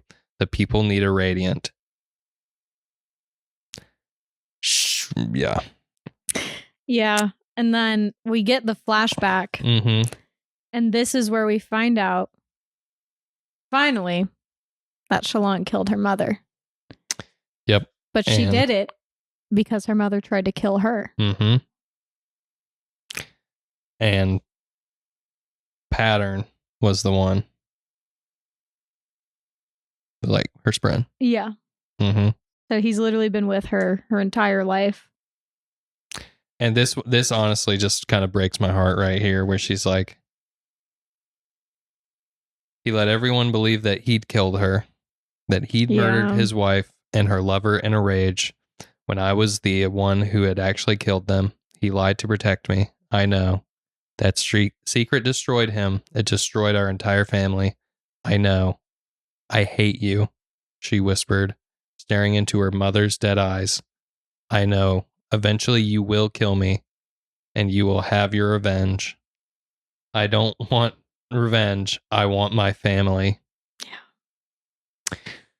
I'm tearing up now, but that was a moment where I teared up last night. Like, I literally felt while you were talking about that, I literally was like, yeah.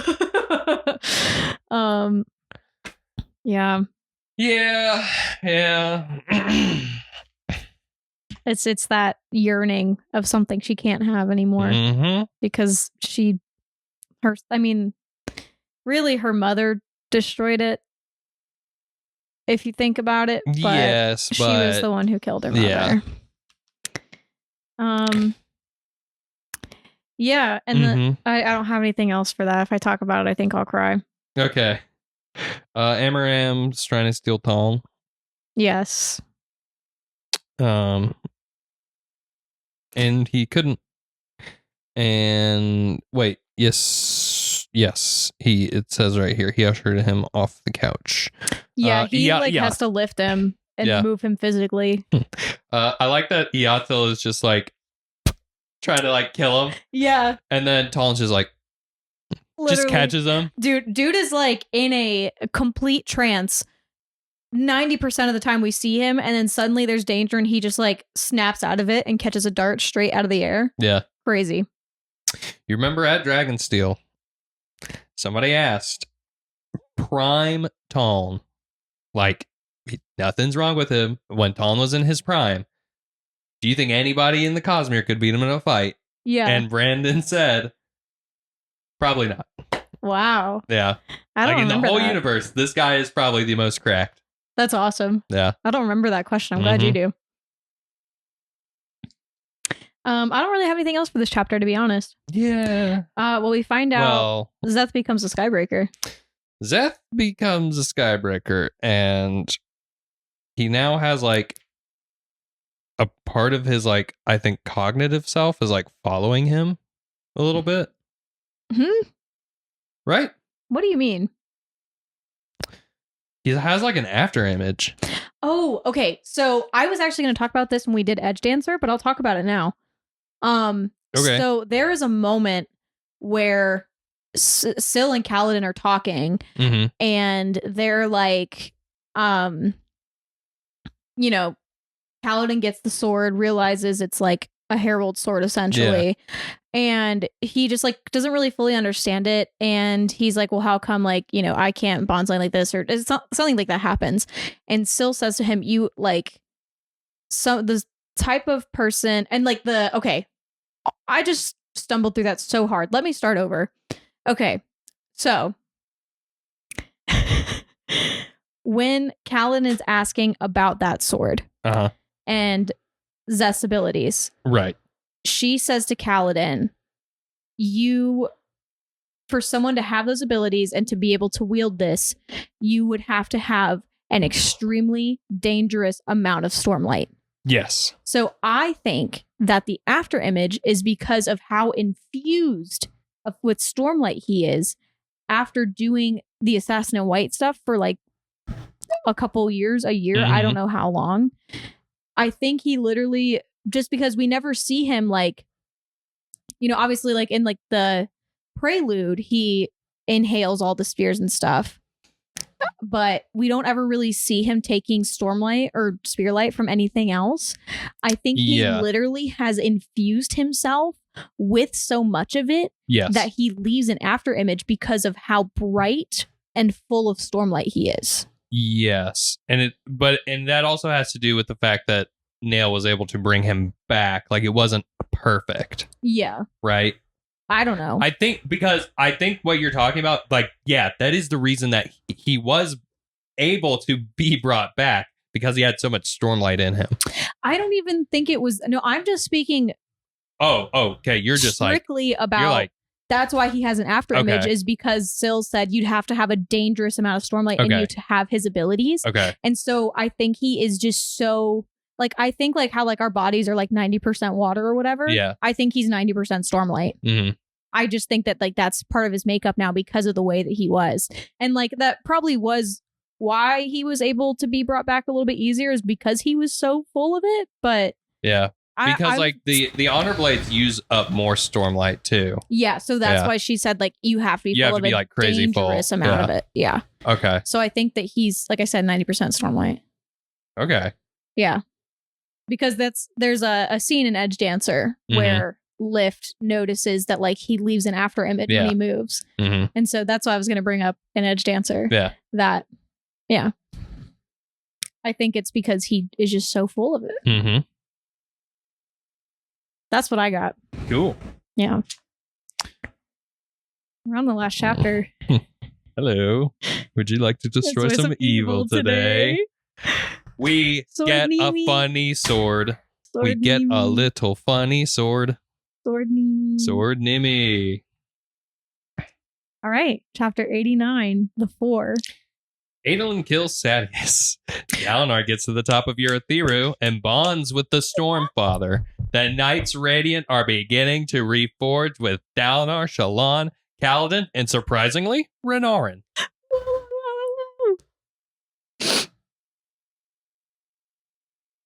Sadeas is dead. Sadeas is dead. Dude, Sadeas is dead, bro. There is that. Come on. I actually marked it. I'm so glad I marked it, because this is like one of the hardest lines on the whole series. Adolin says, "My father thinks I'm a better man than he is. Unfortunately for you, he's wrong." And he just kills him. It's too tough, he bro. He murders him. Thank God. Yeah. Yep. Sadeas is dead. I'm stoked about it. I hate that guy. When you first read this book, were you surprised that Sadeas died? Yeah. Yeah. Yeah, man. Like, I don't think I was expecting that at all. You kind of thought he was going to be a problem for like the rest of the series. Yeah. Yeah. And then Adolin kills him. Adolin, too. Adolin kills him. Oh, it's so good. Mm-hmm. All right. And he throws the blade, Oathbringer. Yeah, he throws Oathbringer just out the side of the earth. Yeah, he's got to hide it. He's like, yeah, get out of here. He's like, hopefully that's enough. Mm-hmm. All right. Imagine someone like being under that balcony. Oh, that would be terrible. Horrible. Yeah. We also learn like more about the Almighty and like that kind of about the Stormfather and everything. I like that Dalinar is like, no, I'm bonding you. I'm gonna do it. And he's like, you can't, like, I'm not gonna be a blade for you. I am a sliver of the Almighty himself. Yeah, and I am the Stormfather. I will not let myself be bound. And Dalinar's like, yeah, funny thing about that. I need you. He says, I need you, despite what you did. Yeah. And the words that are accepted are, I will unite instead of divide. I will bring men together. These words are accepted. These words are accepted. But he also says, like, I will not be a sword. I will not come as you call. And you will have to divest yourself of that monstrosity you carry. You will be a radiant with no shards. So he has to get rid of the sword that he bonded. And he experiences that screaming for a second when he holds the sword. Or it's the Herald's blade. No, he did not. It's the No. It says Dalinar, summoning a sharp blade, as soon as it appeared, screams sounded in his head. He dropped the weapon as if it were an eel that had snapped at him. So maybe it's because it's a Herald's. I don't know. Maybe because it's not with it who it should be with. It just screamed at him. I don't know. Because he has a moment with Renarin, like on the next page, where he says, like, I understand. That's the reason you. Yeah. You couldn't help Adolin because you heard the screaming. Yeah. Yeah. All right, Whit. Let me read summary for the epilogue. Wait. I want to read the end of the last chapter. Okay. Shallan had walked to the windows. Dalinar stepped up beside her. This was the eastern face of the tower, the flat edge that looked directly towards the origin. Kaladin will only have time to save a few, Shallan said. If that many. There are 4 of us, Bright Lord. Only 4 against a storm full of destruction. It is what it is. So many will die. And we will save the ones we can, Dalinar said. He turned to her. Life before death, Radiant. It is the task to which we are now sworn. Mm-hmm. She pursed her lips, still looking eastward, but nodded. Life before death, Radiant. That's some anime stuff right there. Look me in my eyes. Oh my god. She's tearing up, folks. It's so good. Oh god. Okay, so yeah, let's talk about the epilogue. Epilogue. Art and expectation. Yasna's back, baby. Yeah! That's it. That's all I wrote. That's all you need to know. Yasna's back. We woke up Nova. Look at she's so startled. Uh-huh. That's right. She's back. I didn't take any notes for that. You just sorry. Man. We're done. You got anything? Yes. You go right on ahead. I'm gonna kick back. The conversation that Whit and Yasna have. Mm-hmm.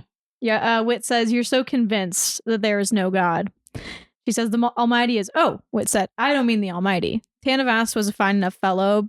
Bought me drinks once, but he was not God. I'll admit, Yasna, that I empathize with your skepticism, but I don't agree with it. I just think you've been looking for God in the wrong places. I suppose that you're going to tell me where you think I should look. You'll find God in the same place you're going to find salvation from this mess, Whit said. Inside the hearts of men. That's right. I love these books. Whit, how did we feel about part 5? I feel very good about part 5. It's pretty epic. I mean, I think I told you how I felt at the beginning of the episode. Yeah, you did. So there's just so many moments. And I think like the more I reread these books and the more I connect to these characters, it gets better every single time. Every single time.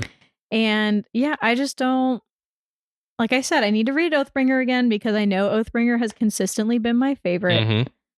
But the end of this book really did a number on me this time around. Oh yeah. So God, it's beautiful. Beautiful work, Brandon. Thank you. Thank you, Mr. Sanderson. Thank you, Mr. Sanderson, for your service to my brain, my heart, my soul. That's all. Yes. Hello, Zeus. Dog is back. Hey, buddy. You can come over here. Okay, he's not feeling it. Nope. Okay. What do you have? Do you have anything else to say? No. I told you. I think this might be my favorite. It's same thing. It seems to be a favorite among most people. Yeah. Yeah. Like I feel like I'm on the side of book talk now, where I found like mostly Cosmere and like fantasy based people, or just like high fantasy and stuff, which is great. Because I was on like the romantasy side of TikTok and I was like, get me out of here. Yeah. I don't belong here. No beef to people that read romantasy. I'm happy anyone reads in the first place. I'm not judging you based on what you read, but it's not for me. Next. But like I see a lot of people talking about like what their favorite book is from each series, and I always see Words of Radiance. Yeah. Or like when people are like, oh, what's a book you could wish you could read again for the first time? And it's like always Words of Radiance. Yeah. So Do the Words of Radiance or Oathbringer for me. yeah, that's what I'm saying. We need to read Oathbringer, and then I will really be able to tell you my answer. But Words of Radiance definitely has gone up on my ranking. Yeah. Yeah. And then we have to do a ranking once we read the 5th book. Yes. Oh my God. It's so close. Speaking of that. Yeah. We got a cover reveal. We do have a since cover the reveal. last time we recorded. Yeah, because it wasn't out because we backlogged. Yeah. Dalinar cover. Dalinar cover. Dalinar cover. It's exciting. Very exciting. Looks very cool. Mm-hmm. I was going to ask you this. Okay. I love Words of Radiance. Mm-hmm. This is the worst cover. Is this Kaladin on the front? That's Kaladin. Oh, well, yeah, it has the Bridgeport thing. Mm-hmm.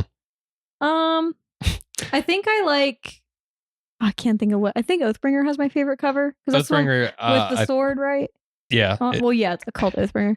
It's Yasna with the sword. Yeah, I think that one's my favorite. I can't remember what Rhythm of War looks like off the top of my head right now. It's Shallan when she's in Shadesmar. You'd have to show me a picture because I genuinely cannot remember right now. I've not looked at the cover of that book. Fine. I pulled Oathbringer off my shelf earlier today. Yeah. But, yeah. I think the best cover is just Way of Kings. I think that's just the best one. Yeah. Yeah. I like the Wind and Truth cover a lot, though. I do too. Yeah. I just have to say, I do not like the cover to Words of Radiance. I like the cover. I think I don't know. I like the cover art on this one. So, agree to disagree on that. Yeah. Yeah. I'm just glad I have my leatherbound coming in. Yeah, me too. Yeah. I forgot that I don't forget that I bought that. I definitely paid a lot of money for that. And I bought Dragonsteel Prime. Or Way of Kings Prime. I think it's both, right? You get both? I don't remember. I got to send it to a different address. I don't trust it to be sent here. Oh. Yeah. Yeah. I'm so afraid. Like, if that package gets stolen, I'm going to cry. Yeah. So, like, Jack's mom, the apartment building she lives in, they have, like, an outside service where they, like, when the package it gets delivered to that address, and then they, like, send her a text being like, hey, we have a package delivered. And then she goes and picks it up from a different location. They don't even bring it to her apartment complex. Mm-hmm. So I think I'm going to do that. That's what Jack did with like a really nice pair of boots he bought. Yeah. So I think I'm probably going to do that. Or, I don't know, send it to somebody that lives in a house. Yeah. So I know it gets to the right place. Mm-hmm. But yeah, I'm not sending it here. I've gotten my packages stolen too many times. Yeah. And if that got stolen, I think I would be in shambles. I know they would replace it in a heartbeat, but I don't even want to have to go through that. Mm-hmm. So that was a big yawn that Nova just did. I know. Are we yapping now? I think we're going to yap. But is there anything else you want to talk about with this book? Not in particular. I think we were kind of cooking with some theories and stuff today. Yeah, I think this has been my favorite reread of this book for sure. Yeah, I would agree. Just noticing all the just stuff I didn't before. Yeah. Like I talked about it a lot about how with Shallan's flashbacks, noticing like the very gothic themes in it. Oh yeah, you said you didn't want to talk about that. Yeah, I just was so surprised when I noticed that because it kind of just has all of the themes that you see in like that sort of literature and stuff where it's like old house, loss of money, family is like deteriorating along with the funds and the house itself. And then there's kind of that like paranormal aspect to it that you see in like a lot of gothic stuff with like Shallan seeing this like light just emanating from behind the painting. Yeah. And everything. So yeah. And like also the setting because they're in more of like a back country part of Yaakovad and everything. So just super cool. Again, I've talked about it a lot. So yeah. I totally agree with you. And like after you pointed it out initially, every time I read a Shallan flashback from that point on, I just like couldn't stop finding like comparisons. Yeah. Very cool. Good book. Do you have a favorite character? in this one? Sabarial Yeah. and Pelota. Yeah. Yeah. Outside of probably like our big four. Yeah, like our big four. It's probably Sabarial and Pelota. Yeah. I really like Sabarial in this book. If I had to pick a big four, Adolin. Adolin was my favorite in this book. I really, really liked Adolin in this book. Yeah. I agree. He was great. Gotta say, really liked Amaram in this book. I don't like Amaram. I really liked his character in this book, though, just because we actually got to interact with him and everything. Right. We weren't just hearing like flashbacks and stuff like that. Yeah. Loved the Sadius stuff in this book. I thought that was pretty cool. Where after the duel that happened, that got ruined. That scene where it's him and Ela, and they're like kind of panicking a little bit. Like she comes in and she's like, "Get all of your spies, find me something to hurt him." Yeah, I thought that I was like, "Woo, woo." One of the things I like about Oathbringer are the scenes we get with Ela. Oh yeah. So I'm excited to get an Oathbringer for that. I know that's like, I don't think it's like immediate in that book, but we get some good Ela moments. We do. Yeah. So I'm really excited for the Oathbringer reread because I just know how much I like that book. And I love Rhythm of War too. I'm just excited to be reading these books, Ryan. Yep. That's what it is at the end of the day. We're like over halfway. Yeah. Done. Once we do Edge Dancer. Yeah, so I'm sure that we've said it before, but we are doing the novellas as well. Yeah. So we're going to do Edge Dancer is going to be the next episode that we post. We're recording that after this. And then we'll go through Oathbringer, and after Oathbringer we're going to do Dawn Shard, and then after that we're doing Rhythm of War. Yes. I guess because I know there's some people reading for the first time. Edge Dancer you have your copy and I have this. Yeah, I have Arcanum Unbounded as well, but you can also buy it like this. The novellas do mostly come in these. I've found them at like Barnes and Noble and stuff, but they are also in Arcanum Unbounded. And this is just it's like a lot of short stories and stuff that he did, like set in the Cosmere and everything. I would highly recommend buying it. I would probably, just because it's me, I would recommend buying this over that, just because I feel like you get everything in there. You get a lot with this. You also, if you're a Mistborn fan, you also get the 2 Mistborn novellas from Era 1. Yeah, and if you have read Elantris or want to read Elantris, the Elantris novellas in there as well, the Emperor's Soul. Yeah. Which is one of my favorites. Yeah. I really like Elantris. Like, I know people are weird about that book. I gotta read it. I really like that one. But yeah. There's just some cool short stories and little I don't even know if you could call some of these novellas just short stories. Yeah. But yes. So yeah, if you are reading for the first time, definitely recommend Arcanum Unbounded. Yeah, I'll flex on them. It's signed. I have the same one also signed, but my copy's in my room, so you just have to believe me. I did post it on my TikTok though.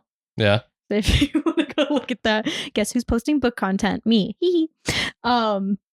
But yeah, I have these. I have this one, and I have Dawn Shard in this, and I have the Secret History from Mistborn in this size as well. So you can find them if you want to have them singularly. I am kind of a collector when it comes to Sanderson books, which is why I have these. The first time I bought Arcanum Unbounded was at Dragonsteel last year, which is where we got it signed. So, yeah, up to you. But up to you. That's going to be the next episode we do. Is going to be Edge Dancer. Which we're going to do like right now. Yeah, we're going to maybe eat some lunch or something and then we'll do it. But yeah, if this is where you're leaving us off, because we are probably going to talk a little bit about Dragon Con, I'm assuming, and other things at the end of this. Thank you for listening as always. We appreciate you. If you haven't yet, please give us a like and a rating and all that good kind of stuff. Really does go a long way. We've actually reached a lot of people. We had our first Canadian listener, which I was really excited about. Yeah, somewhere in Ottawa. Cool. Or wait, Ontario. Sorry, wrong O. Yeah, so like on where we do our podcast, you can see like where people are from. So we've had like the Philippines, and we've had I saw Canada, and I got excited because I used to live in Nova Scotia, and just it's cool to see where everybody's from and are listening from. So thank you, and I'm just happy it's reaching people at all, and that people are enjoying it. So yeah, thank you for being here as always, and we'll see you next time for Edge Dancer, I guess. Goodbye. Bye bye. And if you're staying for us yapping, here we are. Here we are. I don't know how much I can yap because I do have plans tonight. Oh, okay. What time do you need to leave? I need to leave by like 6. Okay. Yeah. We get. Okay. Well, let's give it let's talk about Dragon Con real quick. You had some comments you wanted to talk about? Yeah, let's talk about those comments. So this was from when we last recorded. Yeah. In episode 8, part 3 of Words of Radiance. Mm-hmm. Also, nobody told me that I put part 2 twice on the Spotify. You did? Yeah. I was looking at the Spotify the other day, and there was 2 episodes that said part 2 of Words of Radiance, and I went, uh-oh, that's not right. I didn't know. Nobody told me. Sorry. So I fixed it now, but sorry. Go ahead with the comments. Zybus. Or Zebus. Our goat. Yes. Let us know how to pronounce your name, by the way. Yeah. I'm just going to say Zybus. Okay. 8456. Hello from the past. He says, my Cosmere goats. Rathan Risson. Shay. Shy. S-H-A-I. Probably. I have no idea, actually. I know who that is, I think. Maybe. Vin. Elend. Tensoon. Steris. Caravangian. Shalon. Dalinar. Gotta stop there before I list every character. Then he says, well, Ryan, you can't be right about everything.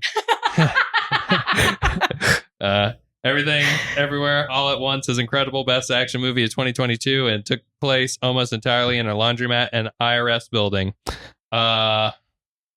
Okay. Agree to disagree. I agree to disagree.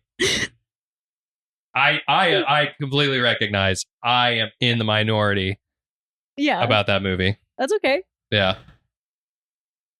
Do you have any more comments, or was that just what you want to talk about? But Zybus, you are right. I think I would also end up listing every single character ever written by Brandon given the chance. Be like, oh, I love this character. That's what. So I will say while you're looking up other comments, my partner has finally started to read Mistborn. Well, he started reading it a while ago, and then had finally decided to pick up the books again. I'm really excited about that.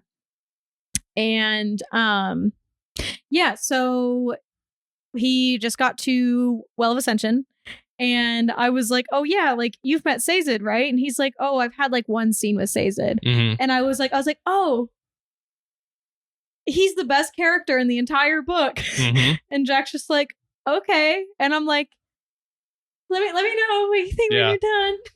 Because like I want to talk about it so bad, but he's like, he's not there. And I mean, like, we haven't talked about Mistborn on the podcast either, so I don't want to do any spoilers for anyone that hasn't read that yet. But I'm so excited that he's reading Mistborn. I've done it. I've converted him. He's like, I'm not sure I'll ever read Stormlight. And I'm like, that's okay. That's okay. That's okay. You read Mistborn. Yeah, I think he's only going to read the first trilogy. He might read the second or the first if he likes it enough, he might. I don't know. Because that's what he said. I can't remember who he was talking to about it. One of our friends, though, but he was like, dude, it's so badass. Yeah. And I was like, he said that, and I was like, that's awesome. Yay. Brittany, my girlfriend, just finished The Hero of Ages at Dragon Con. Oh, she finished it while we were there? Yeah. Wow. She finished it while we were there. She finished it maybe an hour or two before we went to the Cosmere photo shoot. Oh, that's right. I do remember you saying that now. We were in line. I was getting stuff signed. Just because that's what I do. Yeah. And she like finished it and she like closed it and I was like, you're done? She's like, yep. I was like, was she not crying? She was holding it back because we were in public. I don't care. Like if I'm reading a book in public and that's making me cry, I just let that out. Because I mean, I feel like somebody would look at me reading a book, crying, and be like, "Must be pretty good then." Yeah. Yeah. I would never judge someone for crying in public reading a book. So good on her, though. I could not do it. I like violently sobbed at the end of that book. Yeah, it's too good, and probably will again whenever we do our Mistborn reread. So, Ryan, what was your favorite thing you did at DragonCon? That was a loaded question. I didn't realize I asked. I'm a people watcher. I love the people watch at DragonCon. I like to just stand there, maybe have a little drink with me, talk with my friends, just watch all the cool cosplays and everything. I love walking through the Marriott and just like I seeing love just everybody. Finding that spot at the Marriott. You know, like like if anybody listening has ever been to the Marriott, ever been to DragonCon, there's like kind of like just there's escalators that go up and there's railings like all around that you can like see all the way down to like the bottom, like the 2 lower levels and everything. I like to plant myself there against that rail and just watch because I can watch all around me and I can watch below me and everything. Yeah. And it's just nice. It's like, especially after a long day of walking around, you've gone to the vendors, you've gone to some panels and everything, just chill out, talk to your friends and just hang out. Did you have like a favorite cosplay that you saw? Yes, I did. Was it a Warhammer one? Yes, it was.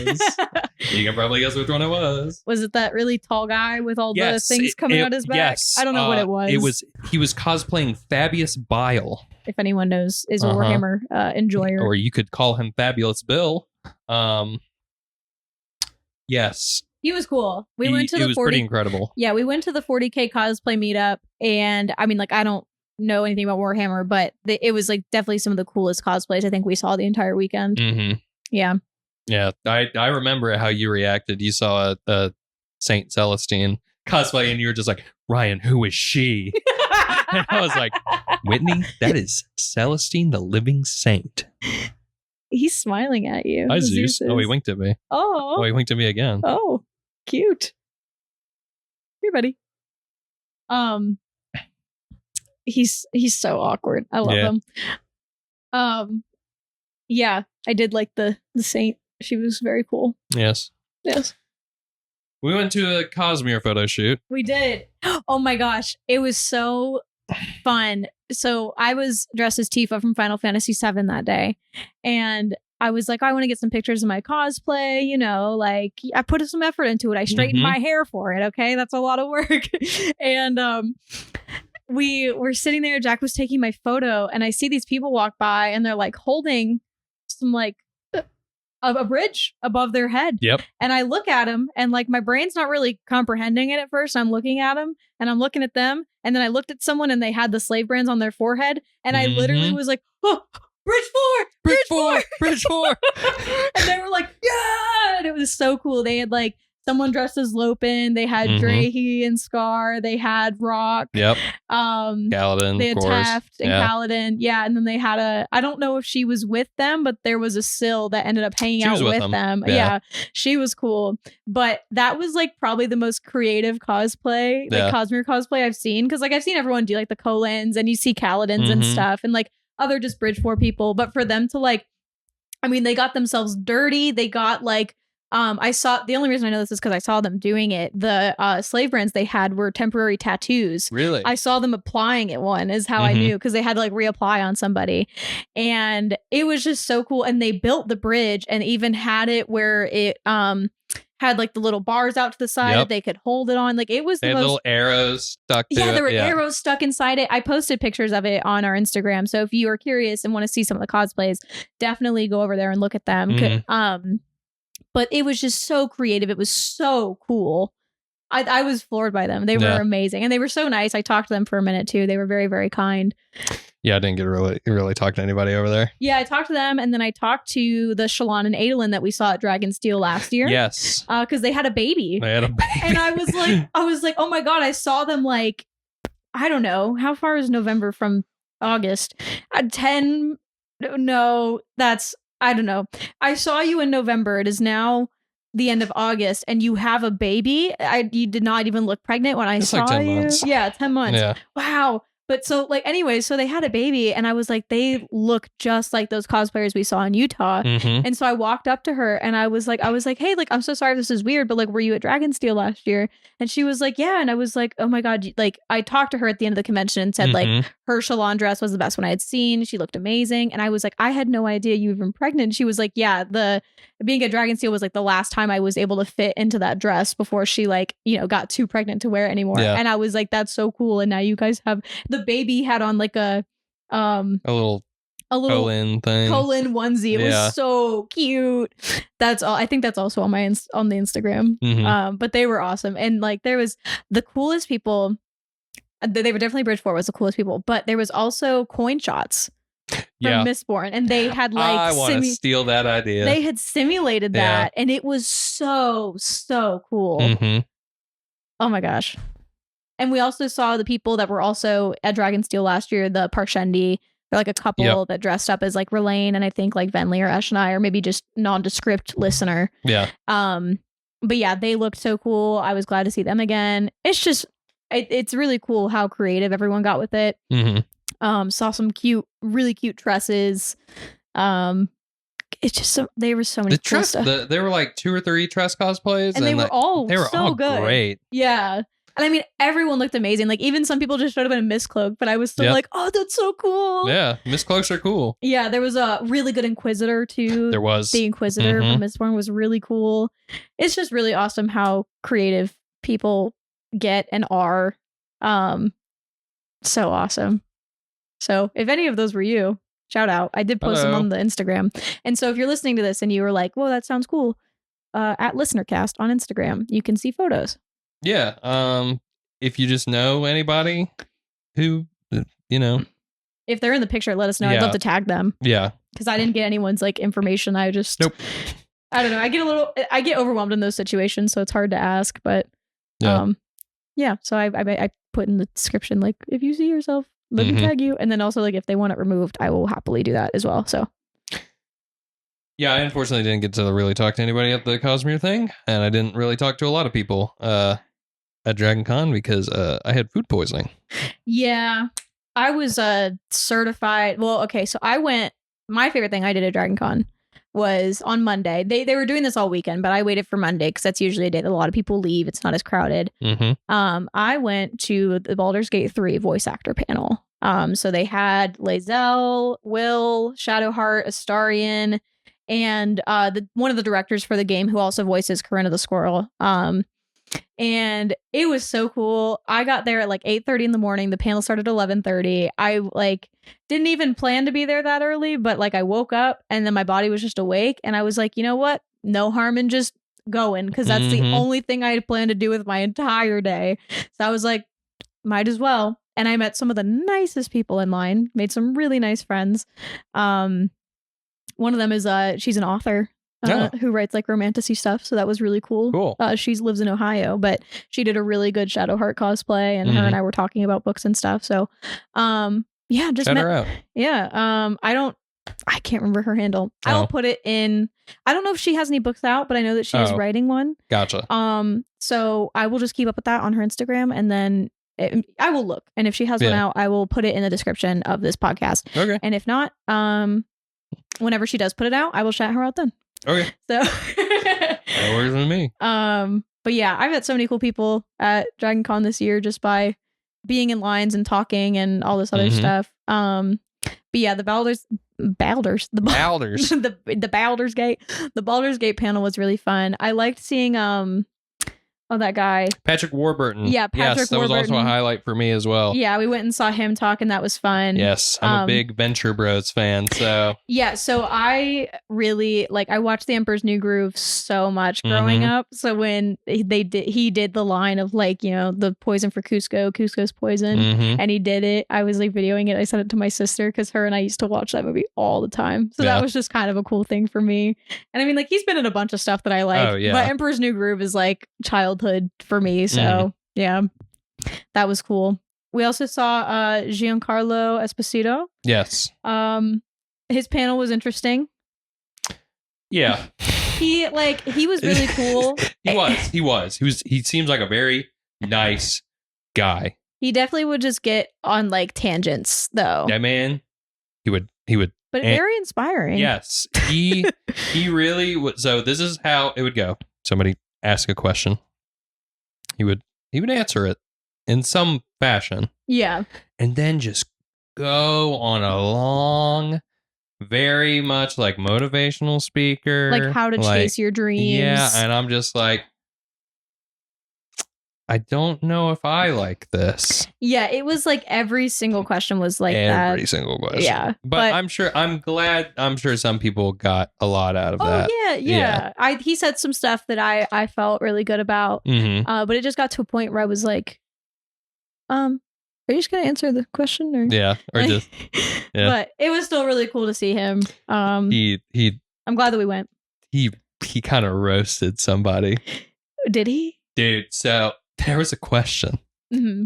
And somebody asked him, how do you feel about getting typecasted as these villains and everything? And he's like, first of all, I don't get typecast. Yeah, he's like, I don't think I get typecasted. I think maybe you just haven't watched enough things with me in it, which is totally true. Yeah. My man has played a good amount of villains, but also like, he's been at it for a long time. Oh, yeah. Yeah. There was a part in the Baldur's Gate panel I went to where Neil Newbon, who's the voice actor for Astarion, someone asked like, oh, I heard that some stuff got cut from the game. Like, what's one of the funniest things you ever cut? And he goes, first of all, we never cut anything from the game. If you want to find things you're cut, you can go look at this website, blah, blah. That's where you're going to find things like that. And then that was like it. And he just like said it so fast and so like bluntly. And I was like, Wait.